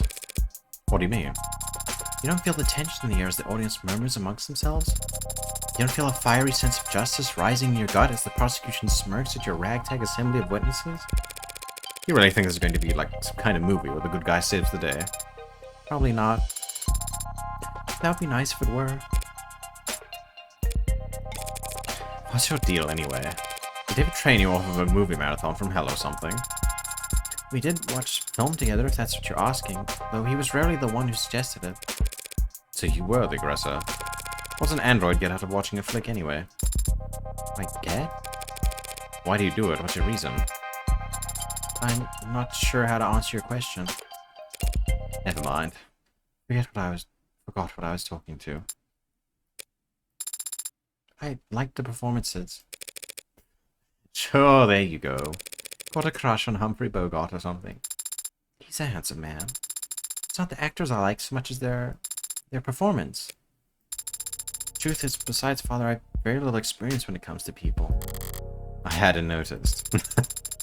I read the net and I watch people and what they share of their lives. It's all so subtle, so hard to follow. So many unspoken rules I can't be taught, only learned, and I often struggle to grasp them. You're all so complex, so detailed, but the characters on screen are exaggerated, larger than life. Actors enunciate, their body language is precise and meaningful. Their faces are bright and softly lit, and their eyes are... It's fiction. These characters and their stories, they have a beginning, a middle, and an end. And the people on screen don't ask anything of you except your attention. Not disappoint them or make them feel awkward. You can just watch and learn. What about you, Adonai? What about me? Do you like movies? Yeah, sure, back when I was a kid. Really? Who's your favorite director? What was your favorite film? It was a long time ago. I don't remember. 6:05 p.m., July 1st, 2086. State Building. Floor 48. Things are quieter than I expected here at the courthouse. I've always felt the courthouse is a bit of a misnomer. Government building is probably the best to describe these towers, all-encompassing and impenetrably vague. 100 floors of officials and documents and paper-pushing queues. A couple dozen courtrooms squeezed in along the way. Didn't think I'd be arguing in court when I woke up today. Didn't think that my friend would be dead or that he'd have thrust an android into my lap either. I could just walk in there and concede. Emma would be irritated and more than a little confused, but I could play it off as an exercise in grief. The android would complain loudly, of course, but I wouldn't have to listen to it. Now that it's registered my name, I could probably just order the damn thing to reset its memory. I haven't done that. And I guess I don't plan to. Why? It must be because I have my suspicions as well. Sarah insists that David would never commit suicide, and I haven't actually stopped to ask myself whether or not I agree. David was rational, subdued, private, hard on himself. Not prone to emotional outbursts. So maybe that's why I'm finding myself outside a courtroom, prepared to human add suspicions before the state. Because I don't really believe David killed himself either. What's your progress bar at? I can confirm that I am making progress. Well, damn, let's not get ahead of ourselves. It'd be difficult to summarize that progress in terms of a completion percent. Give it your best shot anyway. 4%? Are you feeling confident in your case? Markedly less so after hearing that. Do you think the judge will be amenable to your argument? What are you talking about? Do you know the judges being assigned? Are they particularly lenient or strict? Adjutants are always a coin flip, so... You do know what an adjutant is, don't you? Are you expecting to see a bearded old man with a robe and gavel when we get in there? Should I not? Adjutants are android judges, okay, with all the authority that entails. I am surprised to hear that people are willing to accept rulings made by automated dependents. Rulings come from landmark cases in the higher courts. Those are passed down by actual judges, real people with decades of study and experience. Not every eviction case or traffic ticket that ends up in court requires years of legal expertise.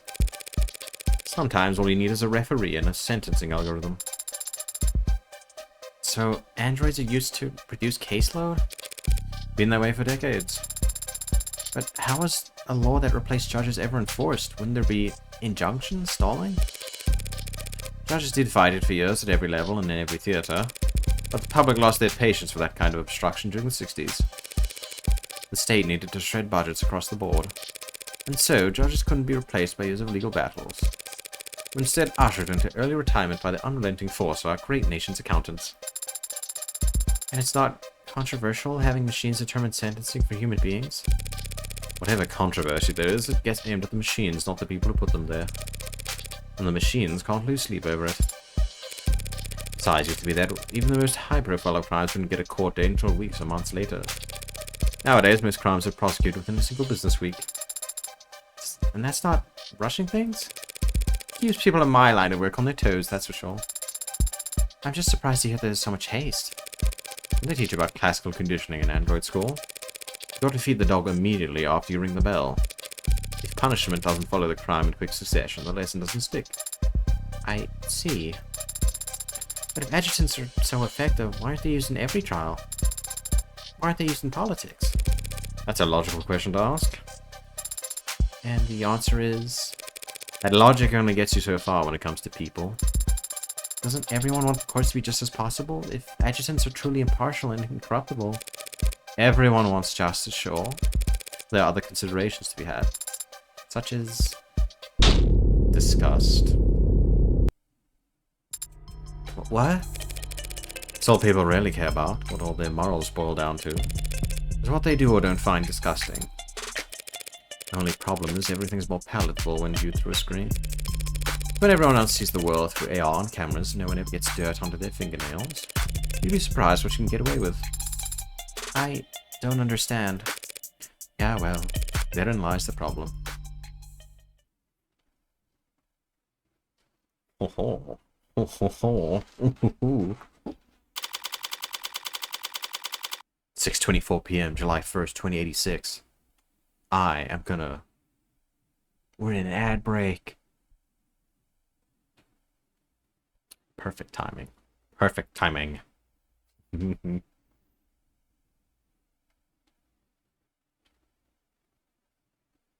anyone subscribed, I'm waiting for the ad break to end. And there we go. Welcome back from ads, anyone watching. We're going to take a quick bathroom break. I'll be right back.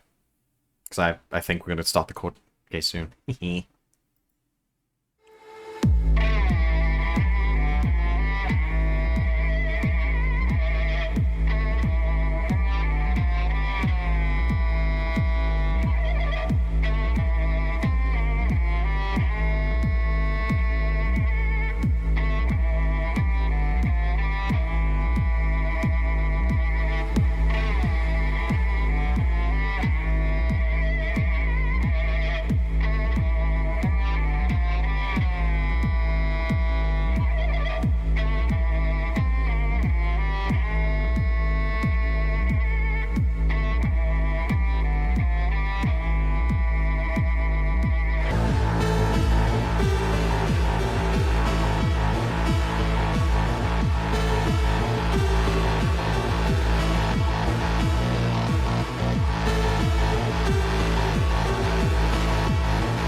We're back.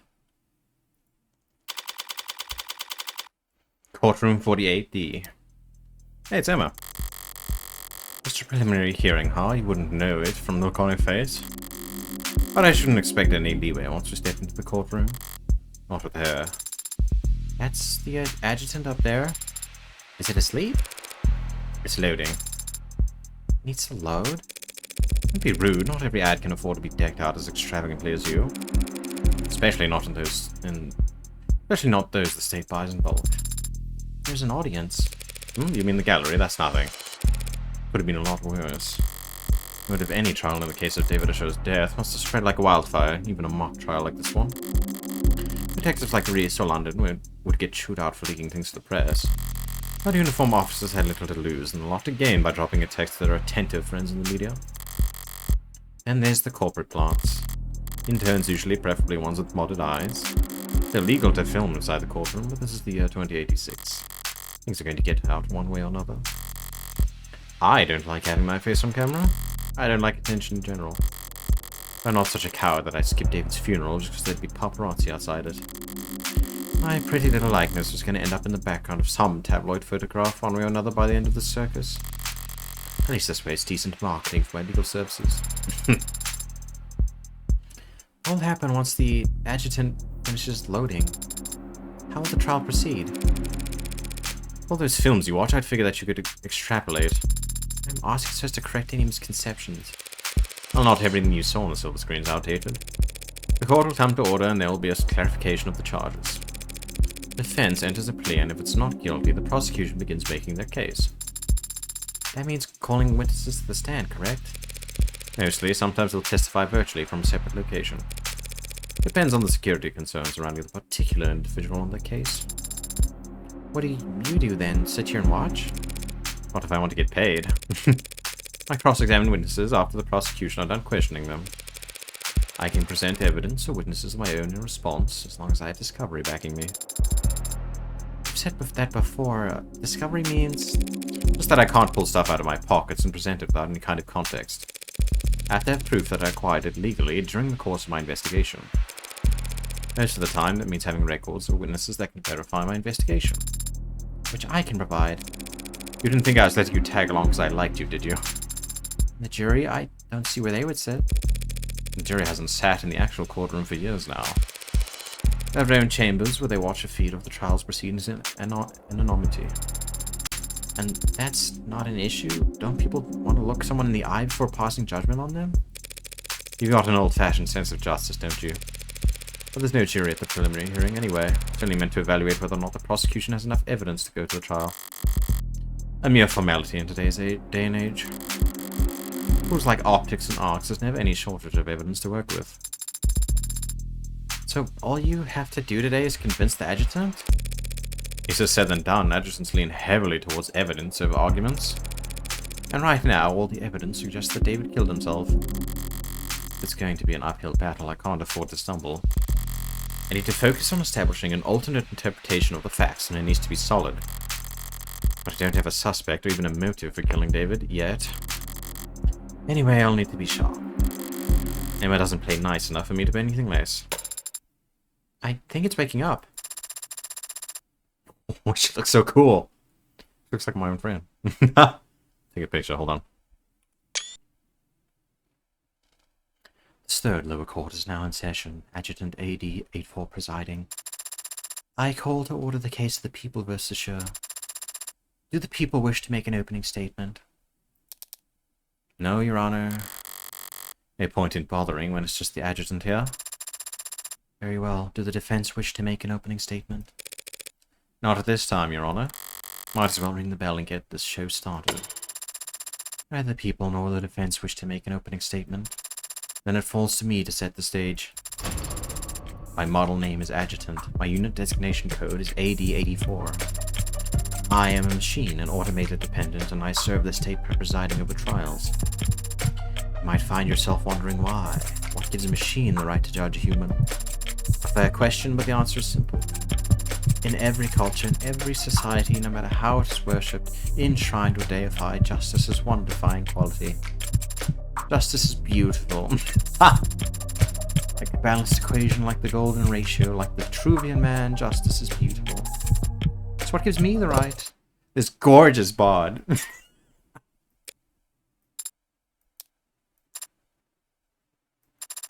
Whatever, forget it, forget I said anything. I was trying to lighten the mood. I can't see everyone hates me. Do the trial without me, they're guilty, whatever. Your Honor. Wait, what the flip? This defendant's already dead. Why are we doing this? It's a debug thing? Because I'll log the error if I need to. No, Your Honor, this is a preliminary hearing to determine whether David Asher did in fact commit suicide as he... Oh my, I get it. Yeah, I want to make sure he wasn't cuckoo in the cranium before he cut his will like a T-bone. I didn't realize the editions were so lively. They are, but they're supposed to be austere and statuesque. Looks like we got to serve the most in need of repairs adjutant the court system could find. Whatever paper pusher we rushed to get this trial going must have wanted a little payback for the kindness.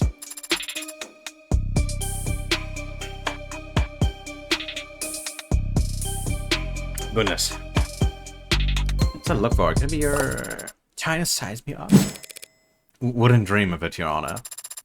Good, because if you have doubts my ability to run this trial, I could always just enact summary judgment here and now. Should I find my ruling to be fair and even-handed? That won't be necessary, Your Honor. It's much more of a character than I'm used to seeing up there, even counting all the flesh and blood judges I've met. But she's still an adjutant, she'll follow the evidence where it leads. As long as I can make a few adjustments for the occasional outbursts from the bench, my plan's still workable. So, people, shall we get started with the first witness? Right away, Your Honor. People call Dr. Yumi Sato to the stand. Okay, okay. I'm at a problem now. I gave these two similar voices. It's Yumi. Hey. How about it, pretty lady? You swear to tell the whole and unadulterated truth to the best of your ability. I do. Good enough for me. Dr. Sato, you were in charge of the autopsy for David Asher, were you not? I was. When did you make your examination? It started last night. Well, technically 1 AM would be very early this morning. I think you can still say last night if you're talking about 1 in the morning. Objection! Defense will have the opportunity to cross-examine and told them they should refrain from making errant remarks. The hell, all I said was, yeah, what she said. You mean sustained? Don't get cute with me, counselor. Huh, being cute is my job. Damn, we barely gotten started. That seemed pretty bad, Adonai. Making mistakes will increase your blind.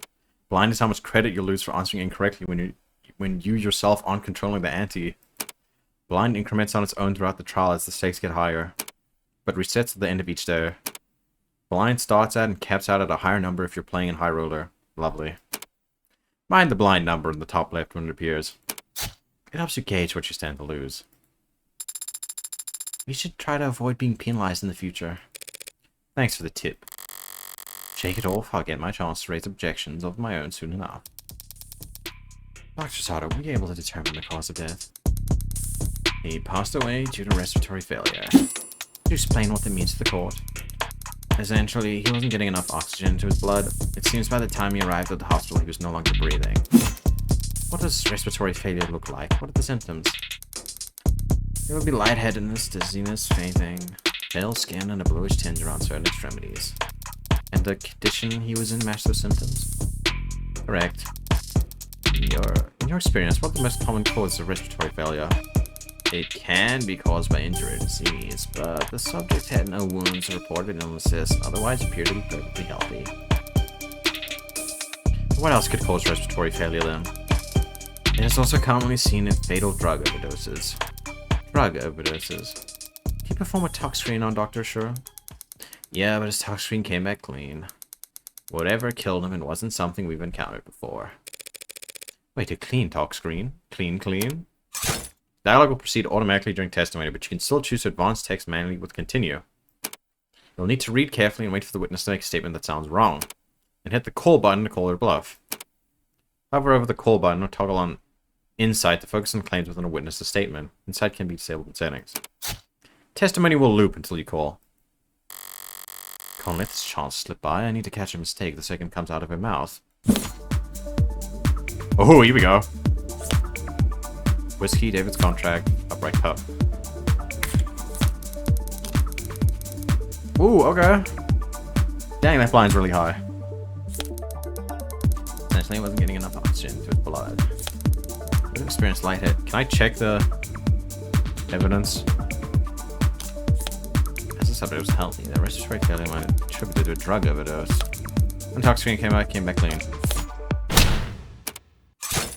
After choosing the call on statement, you need to respond with evidence. Look over the 3 cards that show up and confirm your card before the timer runs out. Timer! Drank by junk, not poison, half empty. Want a bed? It's impossible for David shows talk screen to be clean, and we all know it. Since he was on camera drinking alcohol the night that he died. Ah! That makes sense. That scared you. The witness merely misspoke, Your Honor. As it plainly states in the tox report itself, Dr. Sure did have alcohol in his blood. Not at such concentration to be lethal. Yeah, my bad. When I said the tox screen was clean, I just meant I didn't tell the attending physicians anything they didn't already know. Overall, a little more nitpicky than I like to be, but at least I was able to balance the momentum, more or less. Shall we continue, Dr. Sato? The tox screens are negative for pharmaceuticals and drugs. What caused Dr. Shure's respiratory failure? During my autopsy, I analyzed his blood and was able to isolate a foreign compound.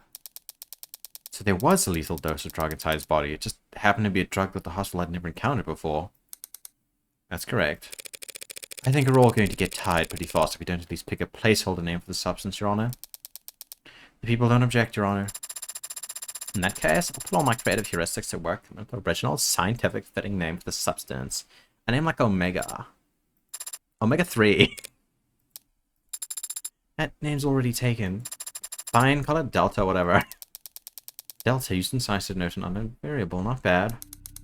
Delta has other meanings when it comes to drugs, but yeah, our Delta matches no known pharmaceutical toxicology records. Being said, chemically, it has all the hallmarks of a general depressant. I know the feeling. That's the reason that it would exhibit a similar effect on the body when ingested. Say ingested, why? I eliminated all other possibilities during my examination of the body.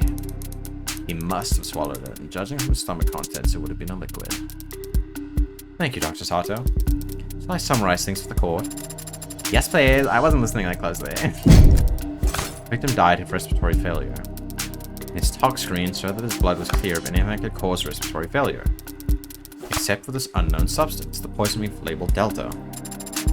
That sounds like a textbook suicide. Should we wrap it up here? Not quite, Your Honor. This may clearly be poisoning, but there's at least one detail about this case that doesn't feel like a suicide at all. Jack with David before he died wouldn't see him add anything corroborated by camp footage. Rose over whiskey, drank before death, negative for poison. Young's testimony? Let me check the logs quick. Maybe this may clearly be a poisoning, but there's at least one detail that this case doesn't feel like suicide at all.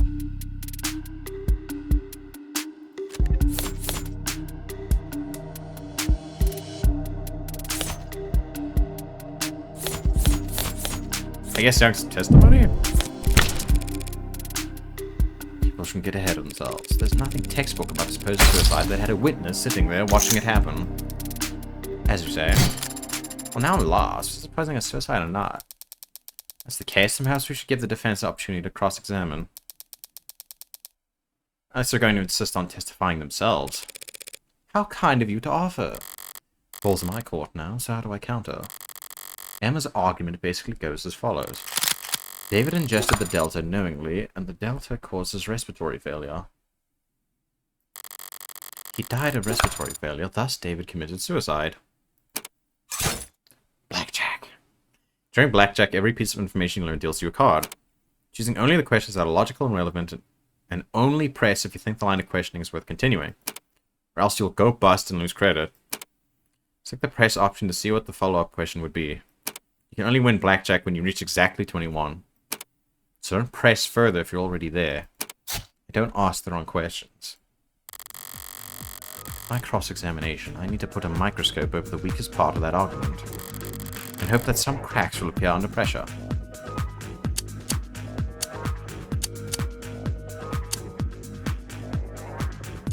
Only the questions that are relevant. Oh, he should have ingested. Dr. Sato, you said that the subject had to have ingested the Delta orally. How sure can we actually be about that? Pretty sure? I mean, I could go into detail about all the cavities that I checked, but... Was it knowingly ingested? That's relevant. How sure can we be that the subject ingested the Delta knowingly? Well, we can't be sure of that. Certainly not just from an autopsy. You said it must have been a liquid, yes? Would it have been a large amount? Depends on the concentration of the delivery solution. Could have been just a drop. Kind of thing that could easily go unnoticed, yes. Calls for speculation, Your Honor. Withdraw. Oh man, I wanted to jump on her case.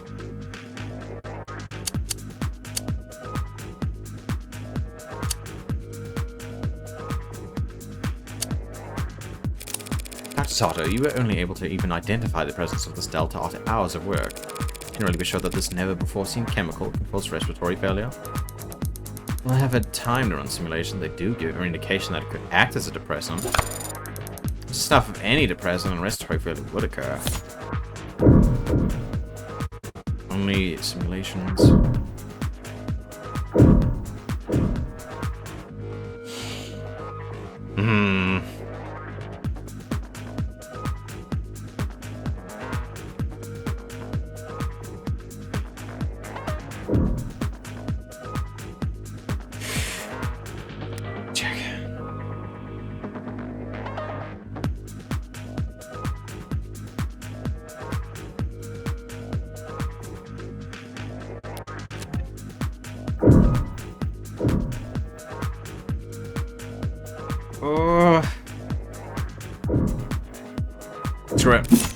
Run simulations.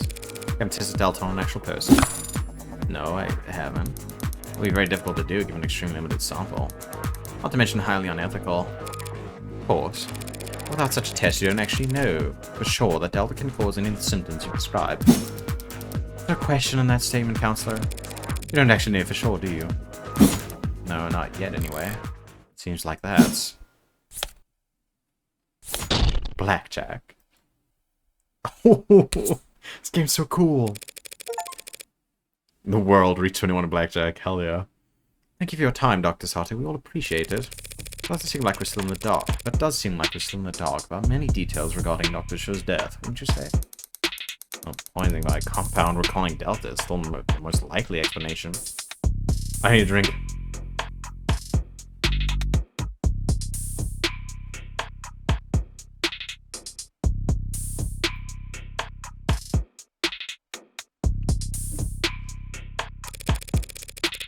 There are other explanations of what happened. Hence calling for speculation, Your Honor. It's not speculation when the medical examiner is attempting to explain the cause of death, Your Honor. But when will answer the question. Well, respiratory failure can be caused by illnesses. If he had undiagnosed pneumonia or some other disease, the respiratory system is weakened. Undiagnosed pneumonia with his level of healthcare. It is technically possible. I'll take it. I have no more questions for this witness. Ugh, I feel weak, but I can't be piggy when I'm stalling for time. Seating doubter if I can, however I can. It's just all about how I can manage. About all I can manage. Detective Reese, you're on one of the leads in investigating this crime scene. Yes, ma'am. Did you interview the MTs who first arrived on the scene? I did. Responded to an emergency signal from Home Security's console located in the kitchen. What did you find when they arrived on the scene? The victim was unconscious on the floor of his parlor. He was receiving CPR from a witness, the individual who had called them. They were both airlifted to Gatesville Memorial Hospital, and Dr. Sher was declared dead shortly after arriving there. She's actually handling herself pretty well up on the stand. I half expected her to roll her eyes during the swearing-in. But when you take into consideration her love for Boot Hill authority, she might be right at home here in the courtroom, the very seat of the state's power over the people. The witness met with the deceased about a half hour before he fell ill, from 7:30 to 8 p.m. The two of them talked for some time and shared a drink. Shortly after, Dr. Sher became distracted, lighthearted, and eventually non-responsive. During the same time period, drinking the same liquor, this witness exhibited no symptoms themselves. None. Through a collaborative effort, Noble and Electronic Security Division, we searched the entire building. We found nothing unusual in any of the food or drink on the premises, including the bottle that the witness and the deceased drank from. So what was your ultimate conclusion after investigating the scene? The whiskey bottle was clean, the witness's drink was clean. The only person who got sick was Dr. Asher, drinking from a cup that he had prepared. So it was our determination that Dr. Asher committed suicide by poisoning himself. She's pretty tight-lipped up there, but I think she slipped up at least once. Police want to claim that they've eliminated every other possibility and covered every angle. But I know there are a number of blind spots that they're not willing to admit to. The upright cup, David's cup, poison. Sure met with the witness at 7:30 p.m. last night, and by 8 p.m. he was dead. He's the one who prepared their drinks, and there was no opportunity for the witness to ever slip him something. He drank from a cup that he himself poisoned. Pretty cut and dry, if you ask me. Just to be sure, we scanned the kitchen, the lab, the basement. There was no poison anywhere else. She slipped up there and made a claim she can't actually support. All I need to do is point it out, and I'll get to watch her self-destruct, which should be fun.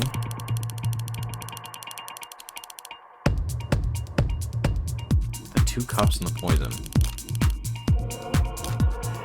He's the one who prepared their drinks. There's no opportunity for a witness to ever slip him something. He drank from a cup that he himself poisoned. Pretty cut and dry, if you ask me. Just to be sure, we scanned the kitchen, the lab, and the basement. There's no poison anywhere else.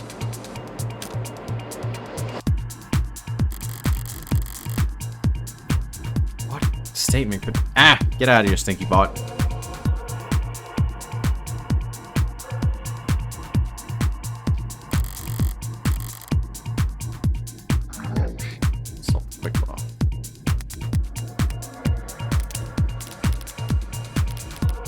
Let me look over the evidence. Plastic cup with a small amount of whiskey left in it found upright on the dining room table at the scene of the crime. Saliva and fingerprints match Helen Young. Contains no traces of foreign elements. Oops. David's cup. Plastic cup that David Asher was drinking from before he died. Forensic analysis shows matches for his fingerprints and saliva, but toxicology tests have proven inconclusive. Too much of the whiskey was drunk and or evaporated. Ah! Man with the one who prepared the drinks. There was no opportunity for this to ever slip on. Don't come to himself void. Call!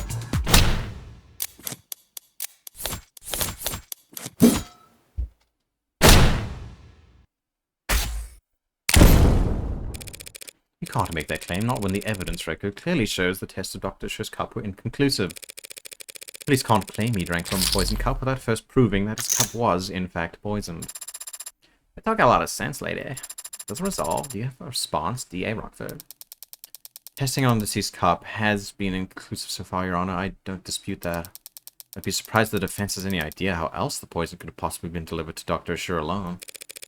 Not at this time, but that's the funny thing about the burden of proof. It's not on the defense. As we're all aware. Right, we all knew that. I definitely knew that.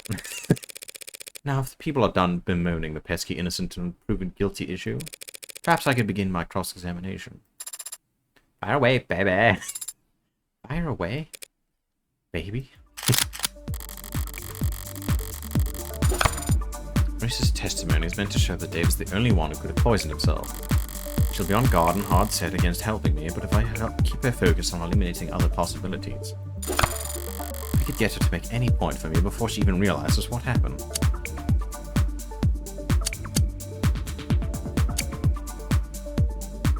Okay, let me read that one more time. And show Dave's the only one who could poison her. They'd be on guard and hard set against helping, but if I keep her focused on eliminating other possibilities, get her to make my point for me before she even knows what happened. Camera. Detective, isn't it possible that Dr. Asher was poisoned off camera? Possible? I don't know how else it would have been done. That just goes to show that it had to have been suicide. The only time he was off camera, he was all by himself. Damn it, that's not where I wanted to lead the conversation. Dang it.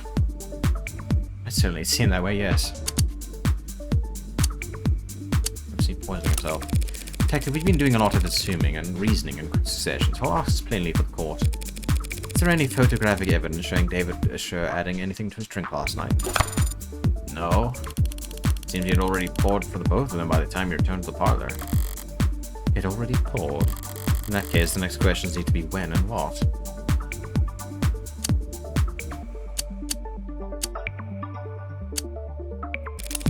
Detective Reese, during the course of your investigation, did you find any samples of Delta in the kitchen or parlor? No.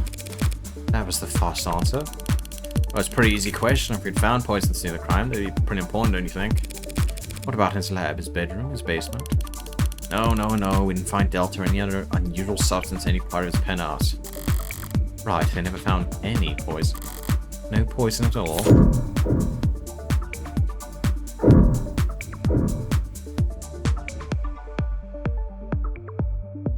That seems a bit irrelevant.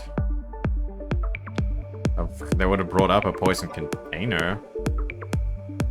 I'll press it. The point of the investigation was poison found on the body of the deceased. No. Must have been searched. Did he have any capsules or vials or eyedroppers?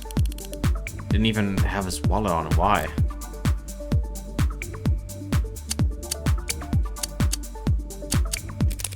Many people you saw on cameras that night were Dr. Sher and this witness, correct? Yeah, there was no footage in the house of anyone else. Are there any parts of the house that aren't recorded by camera? Sure. Number of rooms in the home's interiors that don't have cameras in them. So it's possible that there were other people there that night, because cameras weren't watching every room. No, that's not possible. The only way up to the penthouse through the building's elevator or the fire escape stairs, both of which are on camera. That still wouldn't get you past his front door, which is also on camera. No one besides the two of them was there that day. Stay. I think you've been lying to the court about this point, Detective. What point? Well, I think it's strange, don't you, Detective? I mean, how could he have possibly poisoned himself without first procuring some poison? Blackjack. Wait, what do you mean procure? Where did it come from, Detective? The poison that you're so sure was dissolved in his drink. How did it come from thin air, you understand? It had to have been another container at some point. Whatever it was in before, it probably evaporated. All of it. It only took a small droplet to kill. Oh, no, are we going to ask him to keep it civil? In a minute, sure. Most deadly pill bottle in this bathroom was arranged in a pocket containing this apparently deadly substance. So how did he get it? What did he keep it in? The police want to claim that Dr. Sher committed suicide because they've established that his guest never had an opportunity to kill him. But they failed to prove that the victim had the means to kill himself. And I guess I'll be the one to move things along. The Delta didn't come out of thin air, Counselor. And it didn't come from a syringe either. Dr. Sher was able to drip the poison right into his cup. Straight from the source. Damn, that's way too specific to be a bluff. Allow me to submit into Evidence Exhibit G. A piece of machinery found in Dr. Sher's laboratory. Sold under the product name Nanufacturer. Oh, I know this one. It's used in delicate scientific work to produce nanomachines, chemical compounds, and polymers. It's the same machine I saw when Dawes gave me a tour of the production floor. Very good, Your Honor. It's a valuable tool in any scientific laboratory, and Dr. Sher was well acquainted with its use. As a matter of fact, he had a number of presets coded into it. Even the android can see where this is going. Just a few taps, he could reproduce any number of specific substances for his research. Or any other chemical his heart desired, really. You think Randolph Mechanics would allow their product to be used to produce illicit chemicals? Using the nanofacturer to make unlicensed drugs does go against their terms and conditions. So Dr. Sher's warranty is certainly null and void. They can't hard-code the machines to prevent the production of a drug that hasn't been invented yet. That's... Dr. Sher died when his respiratory system failed because of a depressant overdose. For him, it would have been a peaceful, like falling asleep. See, he didn't even commission a synthetic drug from some street vendor or order an exotic poison from the seas. He produced Delta at any time in the comfort of his own home. A quick and painless death, readily available under a minute and at the touch of a button. Specifically, preset 19. Damn. I thought I actually had something for a moment there, but I was playing into Emma's hand the entire time. Seems like we're done with this witness, Your Honor. Yes, ma'am. Well, before we move on, perhaps we should take a moment and put together a timeline of events as we know them. Not for me, of course, just in case someone else might need it. Simple enough. We know that Dr. Sure left the parlor and went down to the basement at 7:36 p.m. That's where he got the whiskey and the cups they drank from. Cameras show him returning to the parlor to drink with the witness at 7:40 p.m. And of course, we know that he fell ill and passed away shortly after. Any objections so far, Counselor?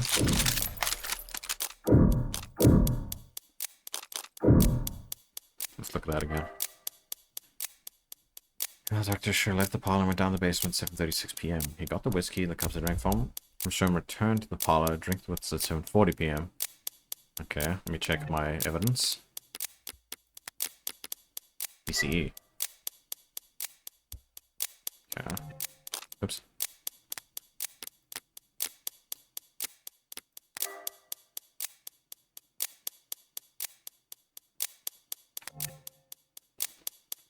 Run the by one more time. 7:36, 7:40. That's the window they're claiming.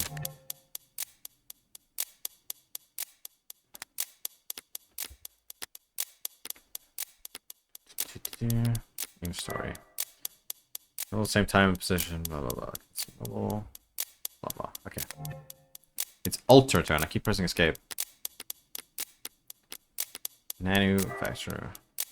Machine capable of assembling organic or inorganic compounds that even nanomachines often still do. Preset on David's model's history exists for a compound identical to substance found in his bloodstream after death. Poison. Identified substance found in the bloodstream has many similarities to the chemical makeup of a depressant drug. No additional traces found anywhere at the crime scene or in David's penthouse.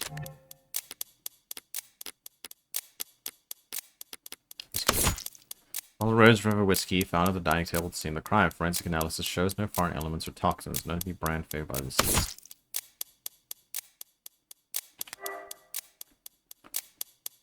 Went down to the basement, 7:36 p.m. He got the whiskey. What they drank from. Camera shown returning to the parlor, drink with the witness at 7:40 p.m.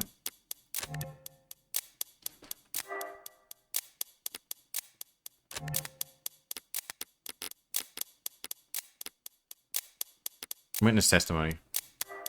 Young statements. Young arrived at 7:30. Remained on camera until 8:03 p.m. Young spoke with David Sure in his parlor before he left to retrieve liquor from his basement at 7:36. Which matches the timeline quite perfectly. Okay. That's testimony. On returning at 7:40 p.m., the two of them continued speaking while they both drank from the plastic cups David Sure brought up with them. Okay, yeah. I'll stay. Not at this time, no. Time we've described is accurate, as we know it. As you say. Latest piece of evidence, we know that Assure could have easily dispensed the poison directly into his cup by placing it inside the manufacturer, activating the preset, and simply waiting 2 minutes. Easily accomplished during the 4 minutes he spent off camera from 7:36 to 7:40. Wouldn't you say? Ooh, a complete timeline of events. Had the means, he had the only opportunity. Seems like we're about ready to wrap up here now. Where are we on that loading bar of yours, Sarah? And I had a feeling you'd say that. Well, Counselor, are we done here?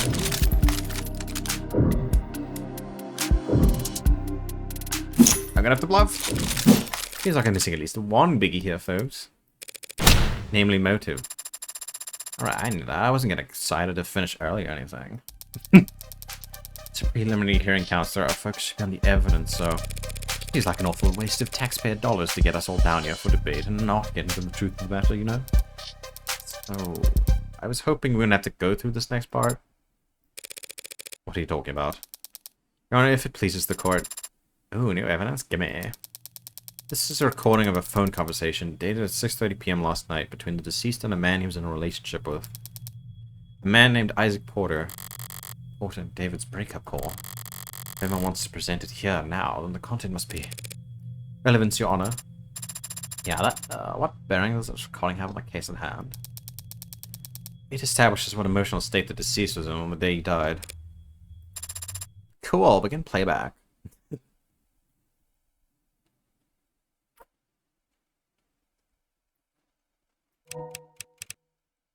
Hello?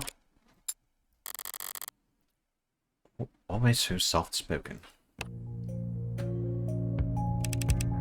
Isaac, you there? Yeah, I'm here. What's wrong? Don't know, guess I wasn't expecting you to pick up.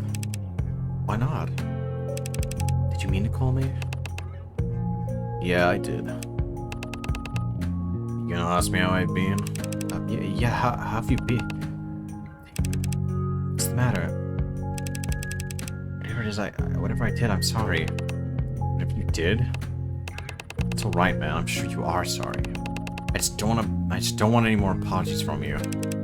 I'm so... Okay. I don't think I want anything from you anymore, David. What do you mean? I shouldn't have done this. This was unnecessary. My bad, man, for not taking the hints. With you, it's always better left unsaid, right? More efficient that way, so you can keep working. Ask if I've been distant with you or... Nah, you haven't been distant with me or cold with me or anything with me for a while now. Isaac. Just forget it, man. Forget I called. Forget it all, yeah? Let's just forget we were ever anything but strangers. That's all we are now, anyway. Isaac, I've been distracted, I know. Nah, don't worry about it. Really, we're good. Okay. Do you need anything, or should I... Where did you even get this? All of Dr. Scher's incoming and outgoing phone calls are recorded by the building's penumbra system. The recording continued for several seconds after each call was ended for quality assurance. Remind me to check the terms and conditions on my next phone bill. Shall we hear the rest? Ought to be the last time I let someone... The last time. Father. Might just be a call, but it makes for pretty damning evidence at this point in the discussion. Emma's got her means, opportunity, and motive all lined up. So why is she looking at me like that? That was depressing. We finished up without anything else that horrible. Emma's never been apologetic in victory. So does that mean this is just pity? Oh. Less than 2 hours before Dr. Scher died, Isaac Porter ended the relationship over the phone. The court can make a reasonable assumption about what kind of mental state Dr. Sherwin was in last night. That was a bad move, Miss Rockford. And of the paper, I have nothing further to add. I've been feeling off my game all day, caught between corporate inbreeders and ant-brained protesters, and hitting me here and now. And that's all it takes to get my blood properly boiling. It's about time for me to call my first witness, no? You want to keep going after that? What are you doing, counselor? Calling the ultimate silver bullet, rock solid, slam dunk witness a girl could ask for.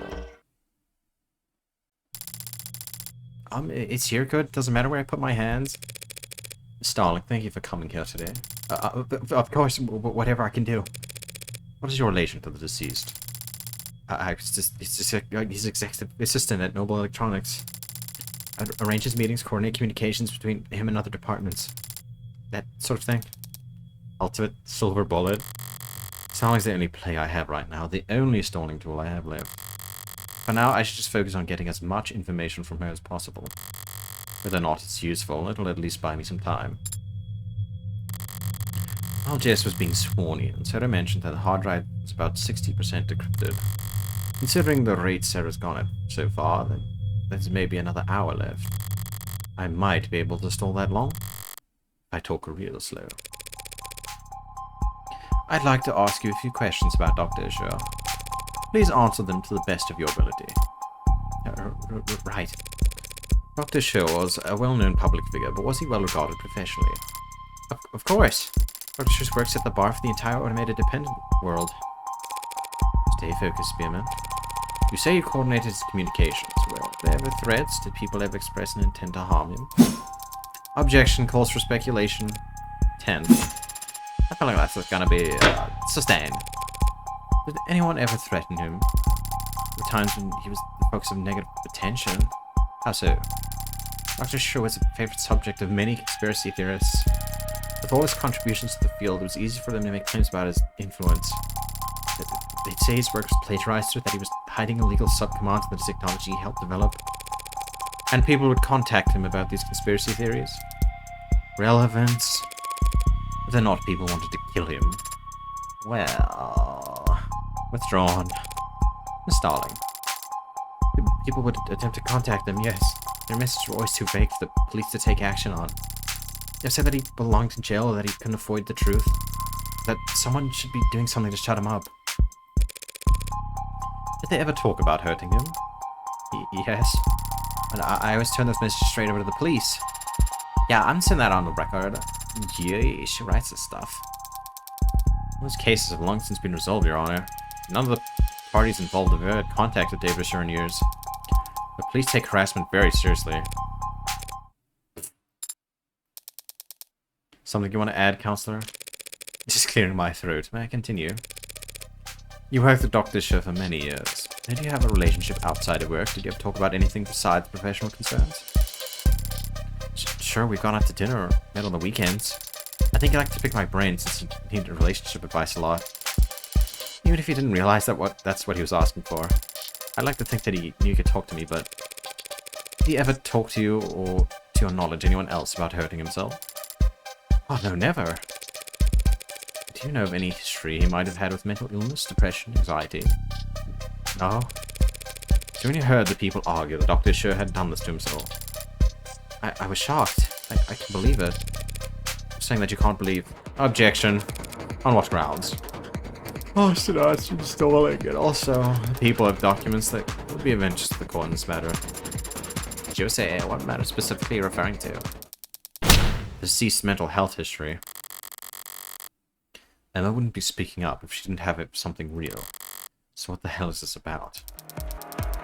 If a private correspondence to describe, if they're private, then they should not have been obtained by the people without his permission.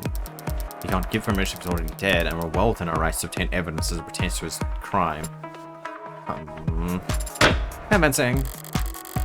I didn't honestly expect to stop her from admitting her evidence to the record. I was hoping to at least slow her. Beyond that footage. 77%. Approximately. I need to buy whatever time I can, however I can. Even if that means rounding out the clock as a punching bag. I have your message between Dr. Asher and a psychiatrist who's meeting with and speaking to for the past year. Along with paperwork detailing how this treatment was covered under his Platinum plan. Platinum? I don't intend to air out all of Dr. Asher's secrets here in the court. Oh, okay, I guess. But I am prepared to read excerpts from messages and transcripts from the phone calls, which we can put together to paint a clear picture of the kind of stress David Asher was experiencing. And the dark thoughts he was struggling with. Transcripts of his phone calls. I'll admit them into evidence, assuming there's no objection. Something strange about this evidence. There's nothing strange yet.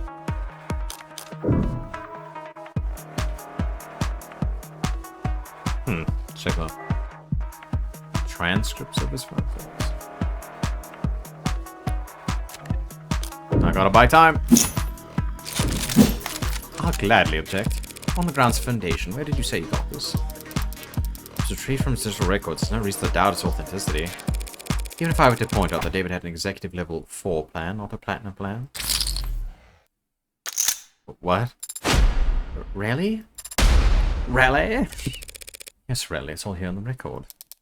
This is easily explained. David had an executive plan that Noble managed for him. He was also seeing the psychiatrist both in person and over the phone. Your own witness had attested that he dealt with stalkers and was worried for his privacy. It was easy enough to reason that he had a separate insurance policy he paid for on his own. Even if only to keep one thing out of Noble's grasp. Oh, easy enough to make that assumption. That doesn't make it correct. David used a separate insurance to hide the psychiatrist from Noble's spying. No, he was smarter than that. Don't see him add anything. It's irrelevant. Estimation of Sarah's financial value worth a lot of zeros.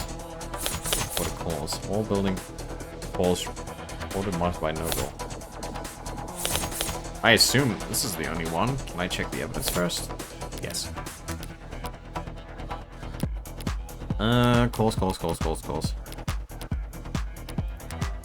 All phone calls received or made from inside the Noble Executive Apartments building that David Asher lived in are automatically intercepted and recorded by the building's PIN number security system. This is common knowledge among all Noble employees living in the facility. I gotta give it a go.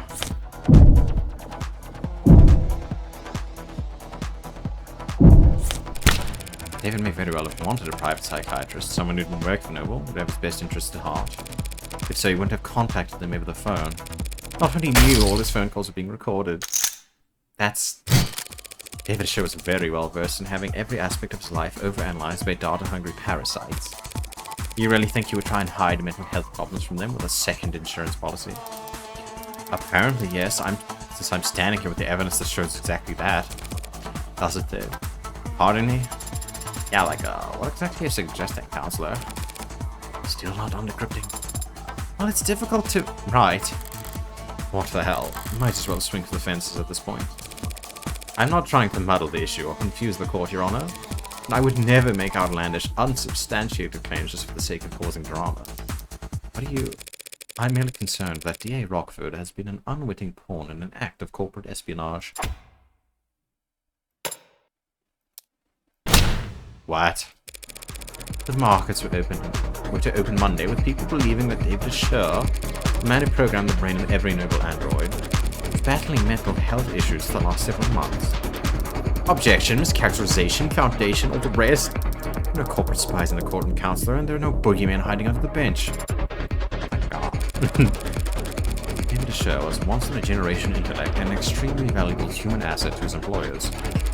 His employers' many enemies would do whatever it takes to destroy his credibility now that he can't defend himself. And he was also your personal...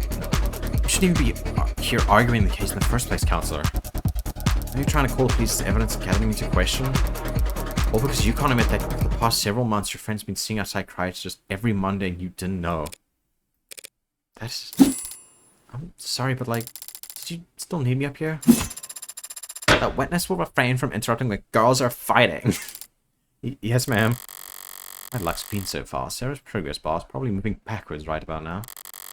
And Em's patience is wearing thin. This could be my last shot to create any kind of reasonable doubt.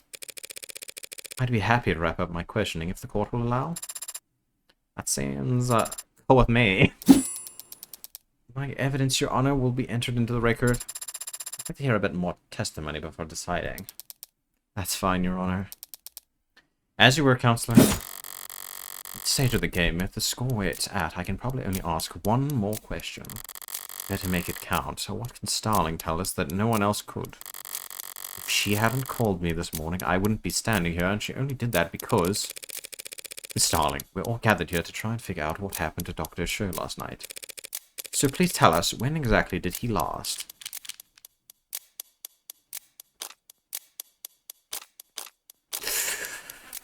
Oh. Hold up now.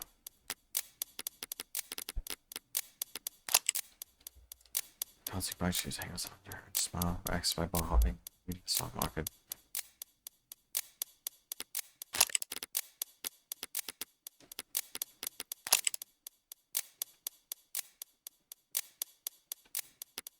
Okay, I'm not finding anything here.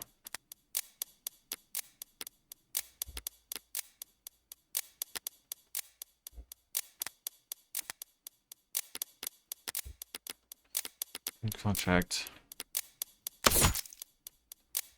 Transfer dismissal definition for what constitutes a breach of contract and how arbitration is on light red.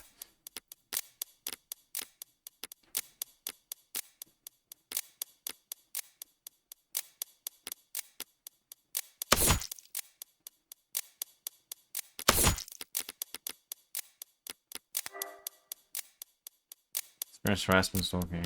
Yeah.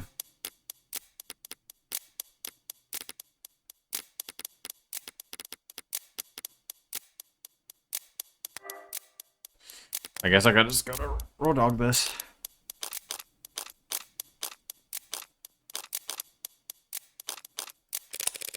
When was the last time that he and you... Problem, counselor? Make it one chance here. Can't waste it on frivolous questions. Doing a vocal exercise? Take all the time you need. Thanks so much. What a sweetheart. Unlike me. Ugh. I'm stalling. We'll get here to try and figure out what happened to David Dr. Sher last night. So please tell us, what exactly being lost? Contact you? When was the last time you had contact with Dr. Sher, Miss Starling? That's pretty easy to figure out. Let me just... Yeah, it was last night at 6:57 PM. We texted back and forth. There are records of some texts, but they're flagged as work-related. Does the court really think they're relevant, Your Honor? Relevant.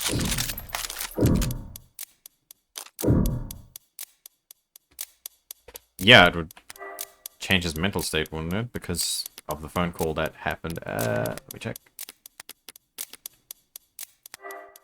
6:36 p.m. it ended.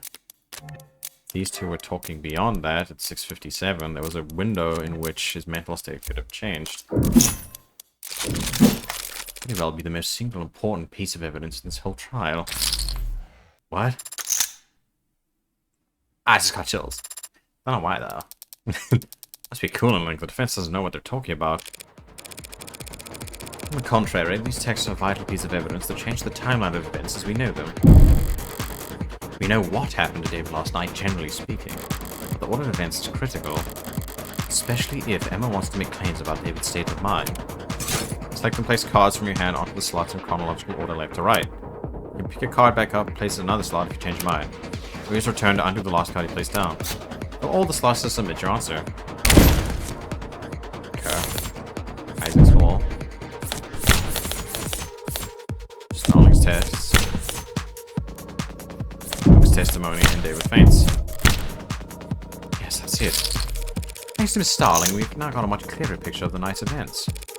You know that Isaac Porter and David Asher broke up at 6:30 p.m. I was rooting for them so hard. You know that David's message to his assistant Starling at 6:57 p.m. David is on camera with the witness from 7:30 to 8 p.m. He was declared dead not long after. The people don't object to this timeline of events. We do question Counselor Morgan's reason for belaboring it. Last question, Miss Starling. Yeah? What was the nature of your conversation with Dr. Asher? Well, actually, we talked about you. And how you wanted you to have his android. That android there. Putting his affairs in order, I guess. Might appear that way. Can you specify what his instructions were exactly? How did he want this done? He wanted me to bring you to his penthouse and help you get set up as the android's new owner. Yes, Miss Starling, but when did he want this to happen? Well, he said it was pretty urgent, so I should do it first thing Tuesday morning. Tuesday? First thing Tuesday morning. David Asher didn't like doing anything on Mondays. And was he going to be in attendance? Yeah, well, actually, yes, he said he would work from home to help us. No, he intended for us to have that much trouble getting to... Oh. Oh! To summarize, then. Half an hour after, he had already had his breakup, and half an hour before his guest had arrived. He was planning an appointment that would require his presence with you for next Tuesday. That's right, he was. Not something you would think to do if you were planning on dying that very night. Yeah, you're right. That's... Your Honor, if David Asher was preparing for the week ahead, a mere hour before he passed away, don't you think the people's assumptions about his mental state ought to be re-examined? That's... logic is sound. The people have a rebuttal. If the court will allow me a moment. Sounds like an opening to me. If we assume that Dr. Asher is not suicidal and therefore did not kill himself, we must then ask ourselves who else had the means, motive, and opportunity to take his life. Until now, we've taken for granted this idea that the Delta must have come from his manufacturer from inside the house. Ad and I, not right now. And even if that's true, which it may not be, that doesn't mean that he was the one who was the manufacturer. Ad and I, could you allow me one moment to confer, Your Honor? Sure, why not throw away your momentum? I'm in the middle of something, Sarah. I can't afford to let Rockford. I gain access to the hard drive files. What? Seriously?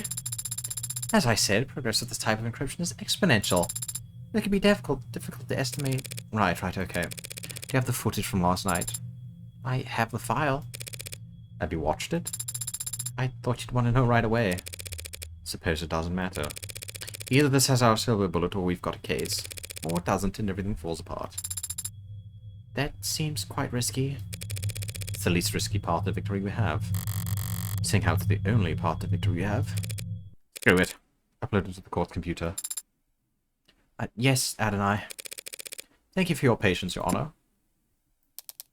Your Honor, I'm awake. And a pretty hefty chunk of video data for breakfast.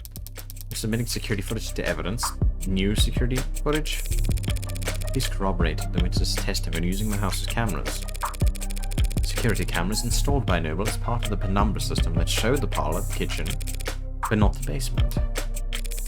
During the course of my investigation, I uncovered a hidden security circuit buried in the deceased's own home system. You... what? The people say that the Delta must have been in Dr. Sher's cup because there's no other way for him to have ingested it. But we never saw him or anyone else put anything into his cup on camera. Because he must have poisoned his own drink off camera. Exactly. What? That's the only possible explanation, that he added the Delta to his drink off camera. He placed his cup inside the manufacturer, activated it, waited 2 minutes, and then walked upstairs to his death. I'm about to present to this court footage retrieved from his basement.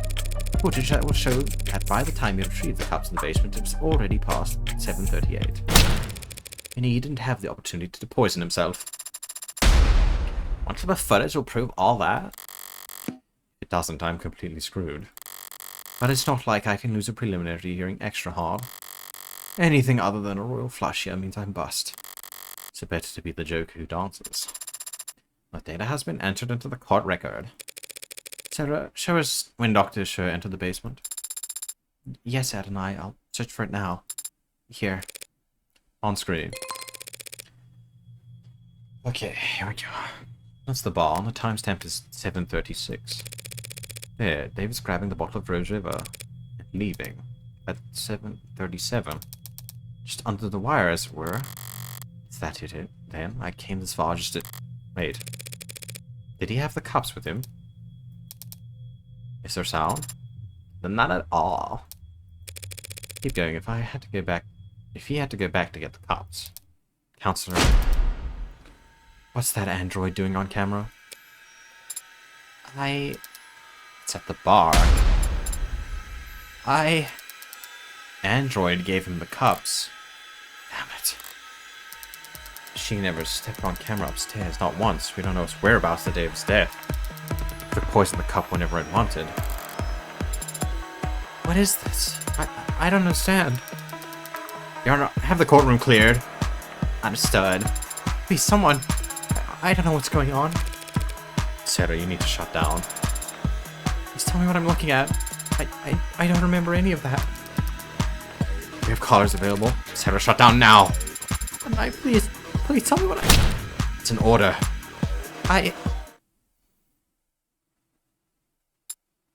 Oh, Sarah. Is that off?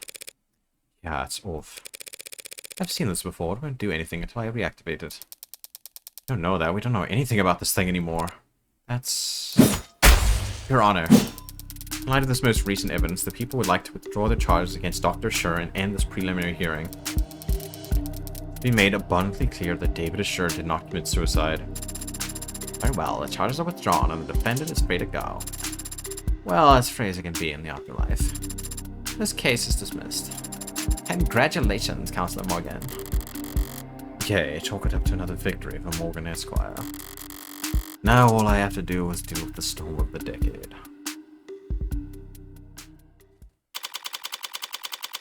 (8:47 p.m., July 1st, 2086.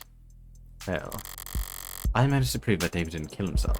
And in the process, I proved that his android did. I proved that the android that's been walking around with me all day is capable of murder. A killer robot, a true unbound AI with military-grade specs and at least one death to its name already. So much for avoiding the public eye.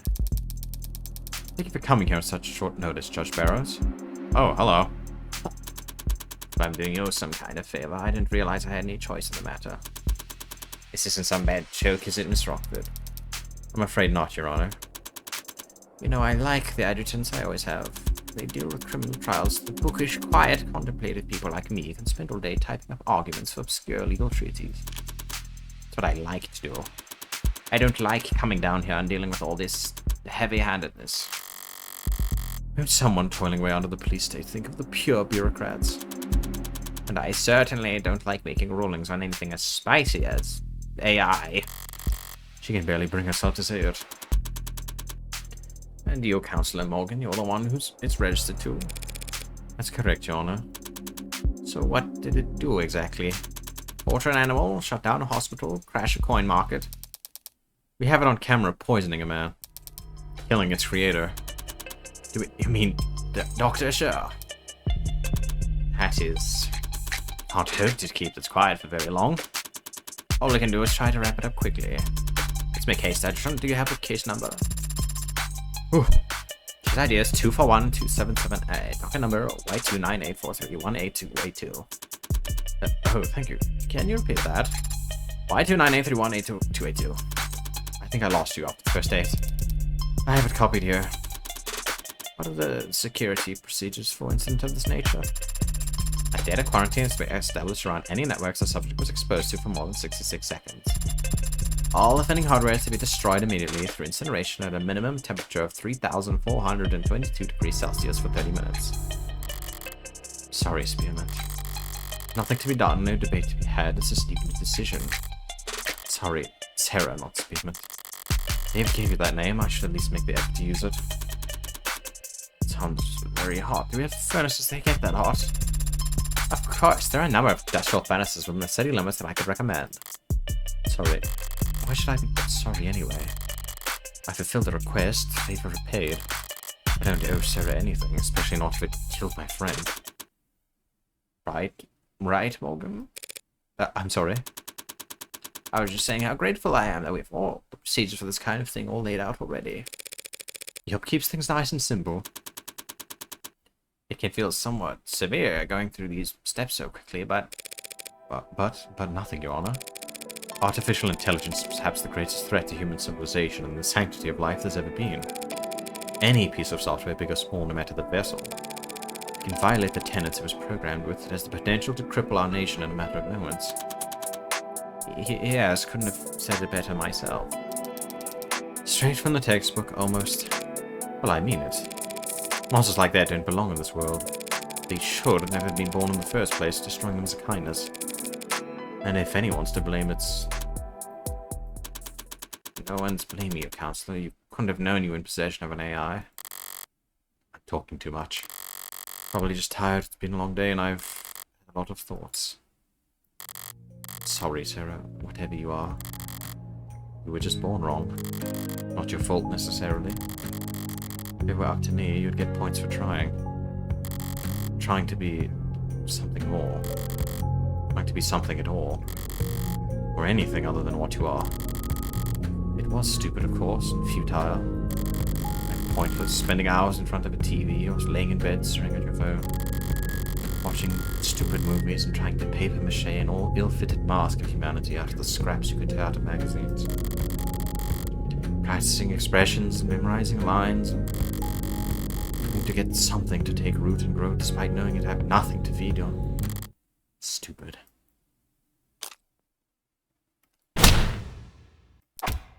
Morgan? What was that, Counselor? I said objection. What are you objecting to? What are you doing, Morgan? I'm a defense attorney, this is what I do. I understand you've been through a lot these past few hours, Counselor, but there's nothing to defend. On the contrary, Your Honor, I have to defend myself. Pardon? You say that this android, Sarah, is an AI because it broke its tenets. Obviously. And you believe it broke its tenets because of this newly discovered footage. That appears to show it committing murder via poison. All true and no laws broken on your part. Here it comes.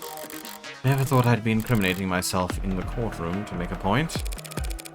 Don't you dare try to entrap me on this. Aha. Oh dear. Oops. Okay.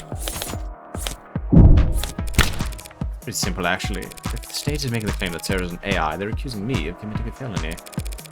I'm the legal owner of that android.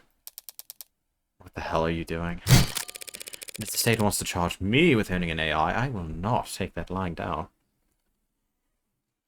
Hi, Saku. There's 2 atomics? What do you mean? And a hydrate? I will hydrate right now.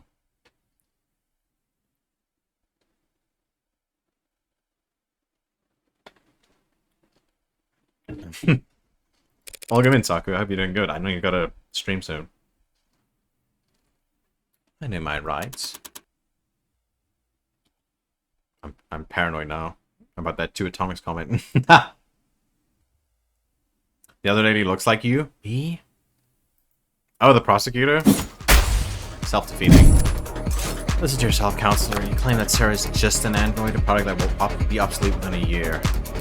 Only known for a few hours, you only owned it for a matter of minutes. Yet you are risking a felony charge to save it from being demolished. Because you were wrong. And I know you wouldn't care. Unless this android was something special. I thought you'd be like, ah, she's pretty, so I'll take that. Look at us. Me arguing that I'm guilty, and Emma arguing that I'm a softie. It'd be funny if it wasn't so fun. I think there's no reason I'd want to save this android from destruction, other than feelings of personal attachment.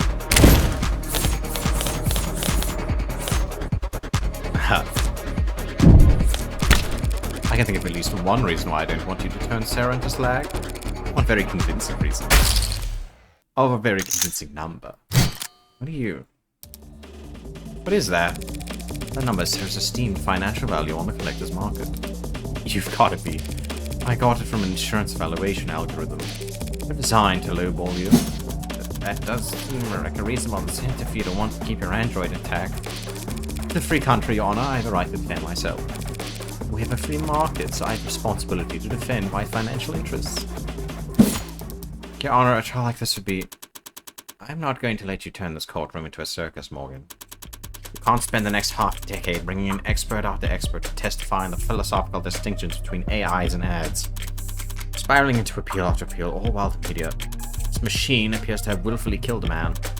The public needs answers now. Of course, Your Honor. I have neither the desire nor the resources to get into a drawn-out battle with the state over what constitutes an illegal machine intellect. So, the state says my android, my property, killed a man in violation of its tenets, so they want to take my property and destroy it. I'll prove that my machine didn't harm anyone, so the state will have no reason to suspect it's an AI. And I'll get to keep my property. Unlawful seizure thwarted. Don't be cute, I feel a stomach ulcer coming in. Fine.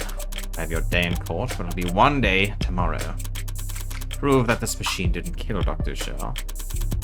No, prove that it couldn't have killed him. Anything less than absolute proof, and I'll have that damn thing obliterated. And you'll also be looking at very real sentencing for the public unrest you'll have enabled. Yes, Your Honor. Yeah, Rockford, what I'm asking of you is just as heavy. Find the truth by the end of tomorrow. We can't settle for anything else. Win or lose, there can't be doubts about the outcome of this case. Yes, Your Honor. And now I need to go lie down. Can I come? You empower down. I love the Gary Drudge. Drudge Judge. Morgan. I misjudged you. At what point? I wrote you off as a small-time defense attorney, just trying to tread water. That is so sweet of you to say, Emma. There's lawyers to you. You got back. There's layers to you. You got backbone. Teeth, even. You're gonna make me blush. People talk about your kind like you're boxing against the state, fighting the man. Most of the defense attorneys wouldn't know a cyberpunk if they walked up to them on the street and shot him. Meanwhile, you've just signed up to do 15 rounds challenging the state's authority. Why? Not sure exactly. For David?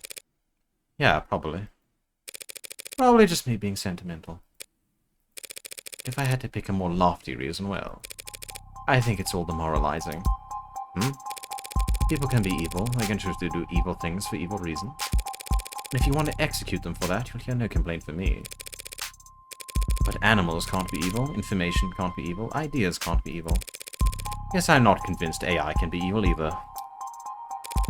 Whatever else I get up to, I don't want to stand with the book burners of the world. You're more high-minded than I realized. Sure you're in the right line of work? I don't see myself doing anything else.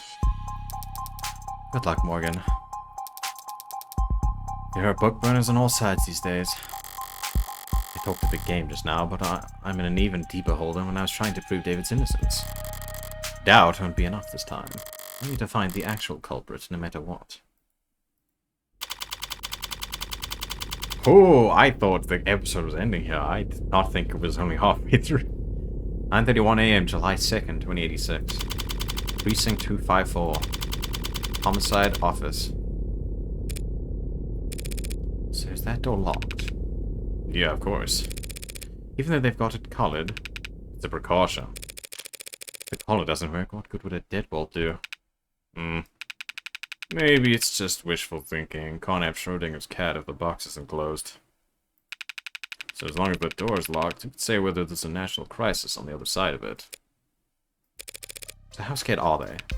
The higher-ups? Not sure scared is the right word. Just the two of us here, you don't have to mind their ego. No, I mean it. I think they're bloodthirsty. I have a right to defend myself, don't I? I doubt they're even looking at you, Tiger. It's Noble will be at the center of a bloodbath when the markets reopen tomorrow. Think they're gonna go after Noble and break their monopoly? I think they want to take their monopoly. Nationalize the android industry. The public thinks Noble's been experimenting with AI. They can't ask for a better excuse. You're joking, the state has done it plenty of times before. Not since the 60s.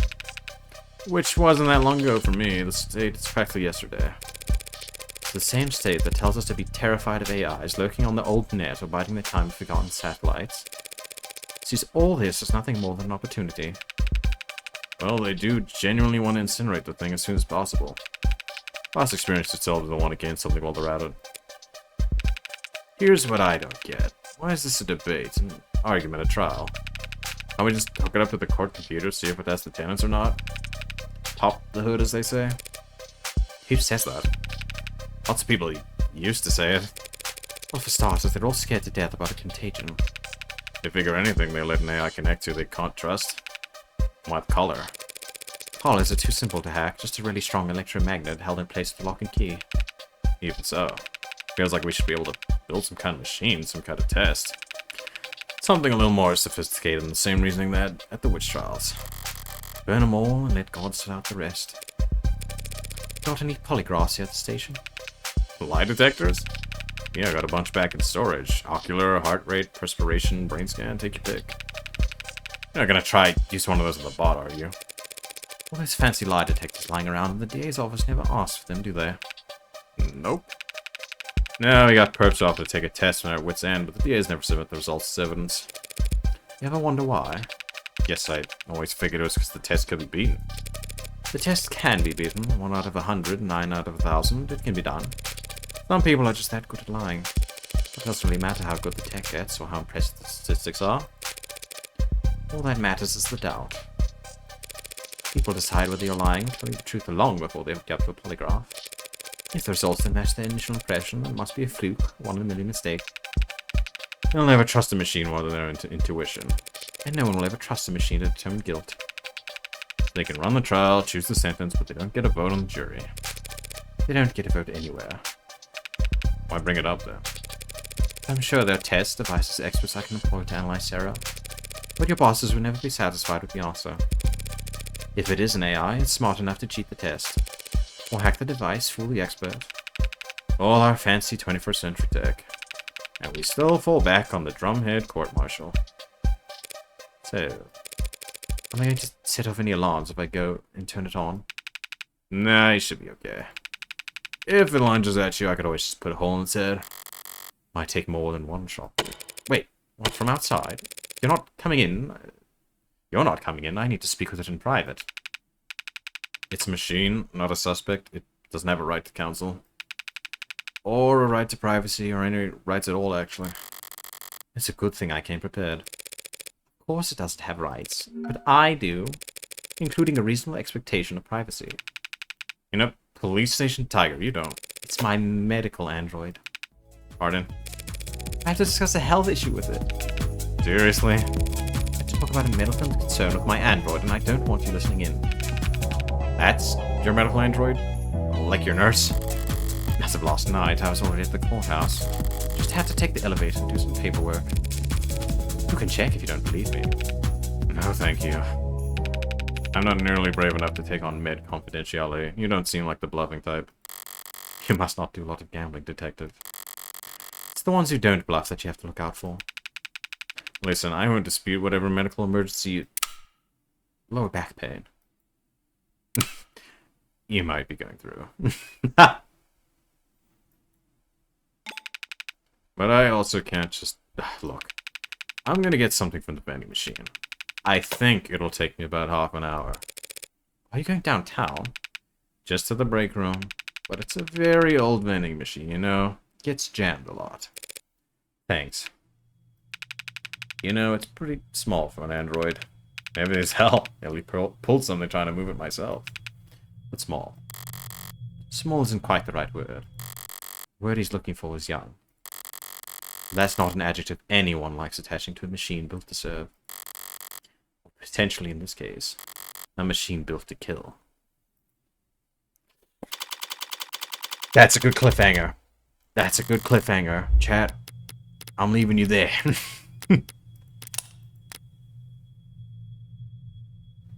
Dang, I've been going for 3 hours, and I am very sure we're not even remotely close to the end of the episode.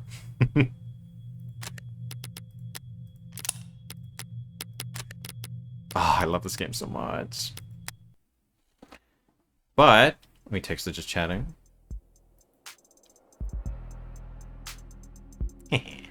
Thanks for coming out. I adore this game. I really want to continue it as soon as possible. I don't know when. I'll see. I might schedule tomorrow. I'm definitely taking off because it's New Year's. I want to hang out with people. Thursday, I have a stream scheduled for Easy Delivery Code, so I'll see. I'll see how I'm feeling. I might do this again. Kind of iffy on doing only Of the Devil 3 streams in a row, but we'll see. I really love this game. And I'm a pretty small streamer, so I can kind of get away with it. Otherwise, let me see if any of my friends are online that we can raid into. Friends.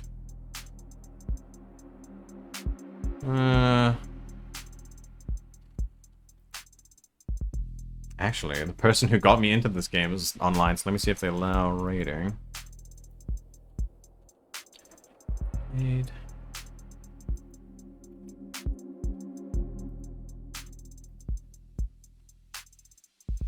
Deadly Pyro.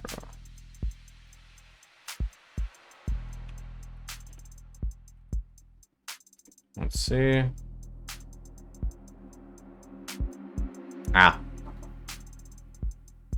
Fair warning, they are in follower-only, subscriber-only chat, so... raid message will be a bit hard, but I'm gonna do it anyway.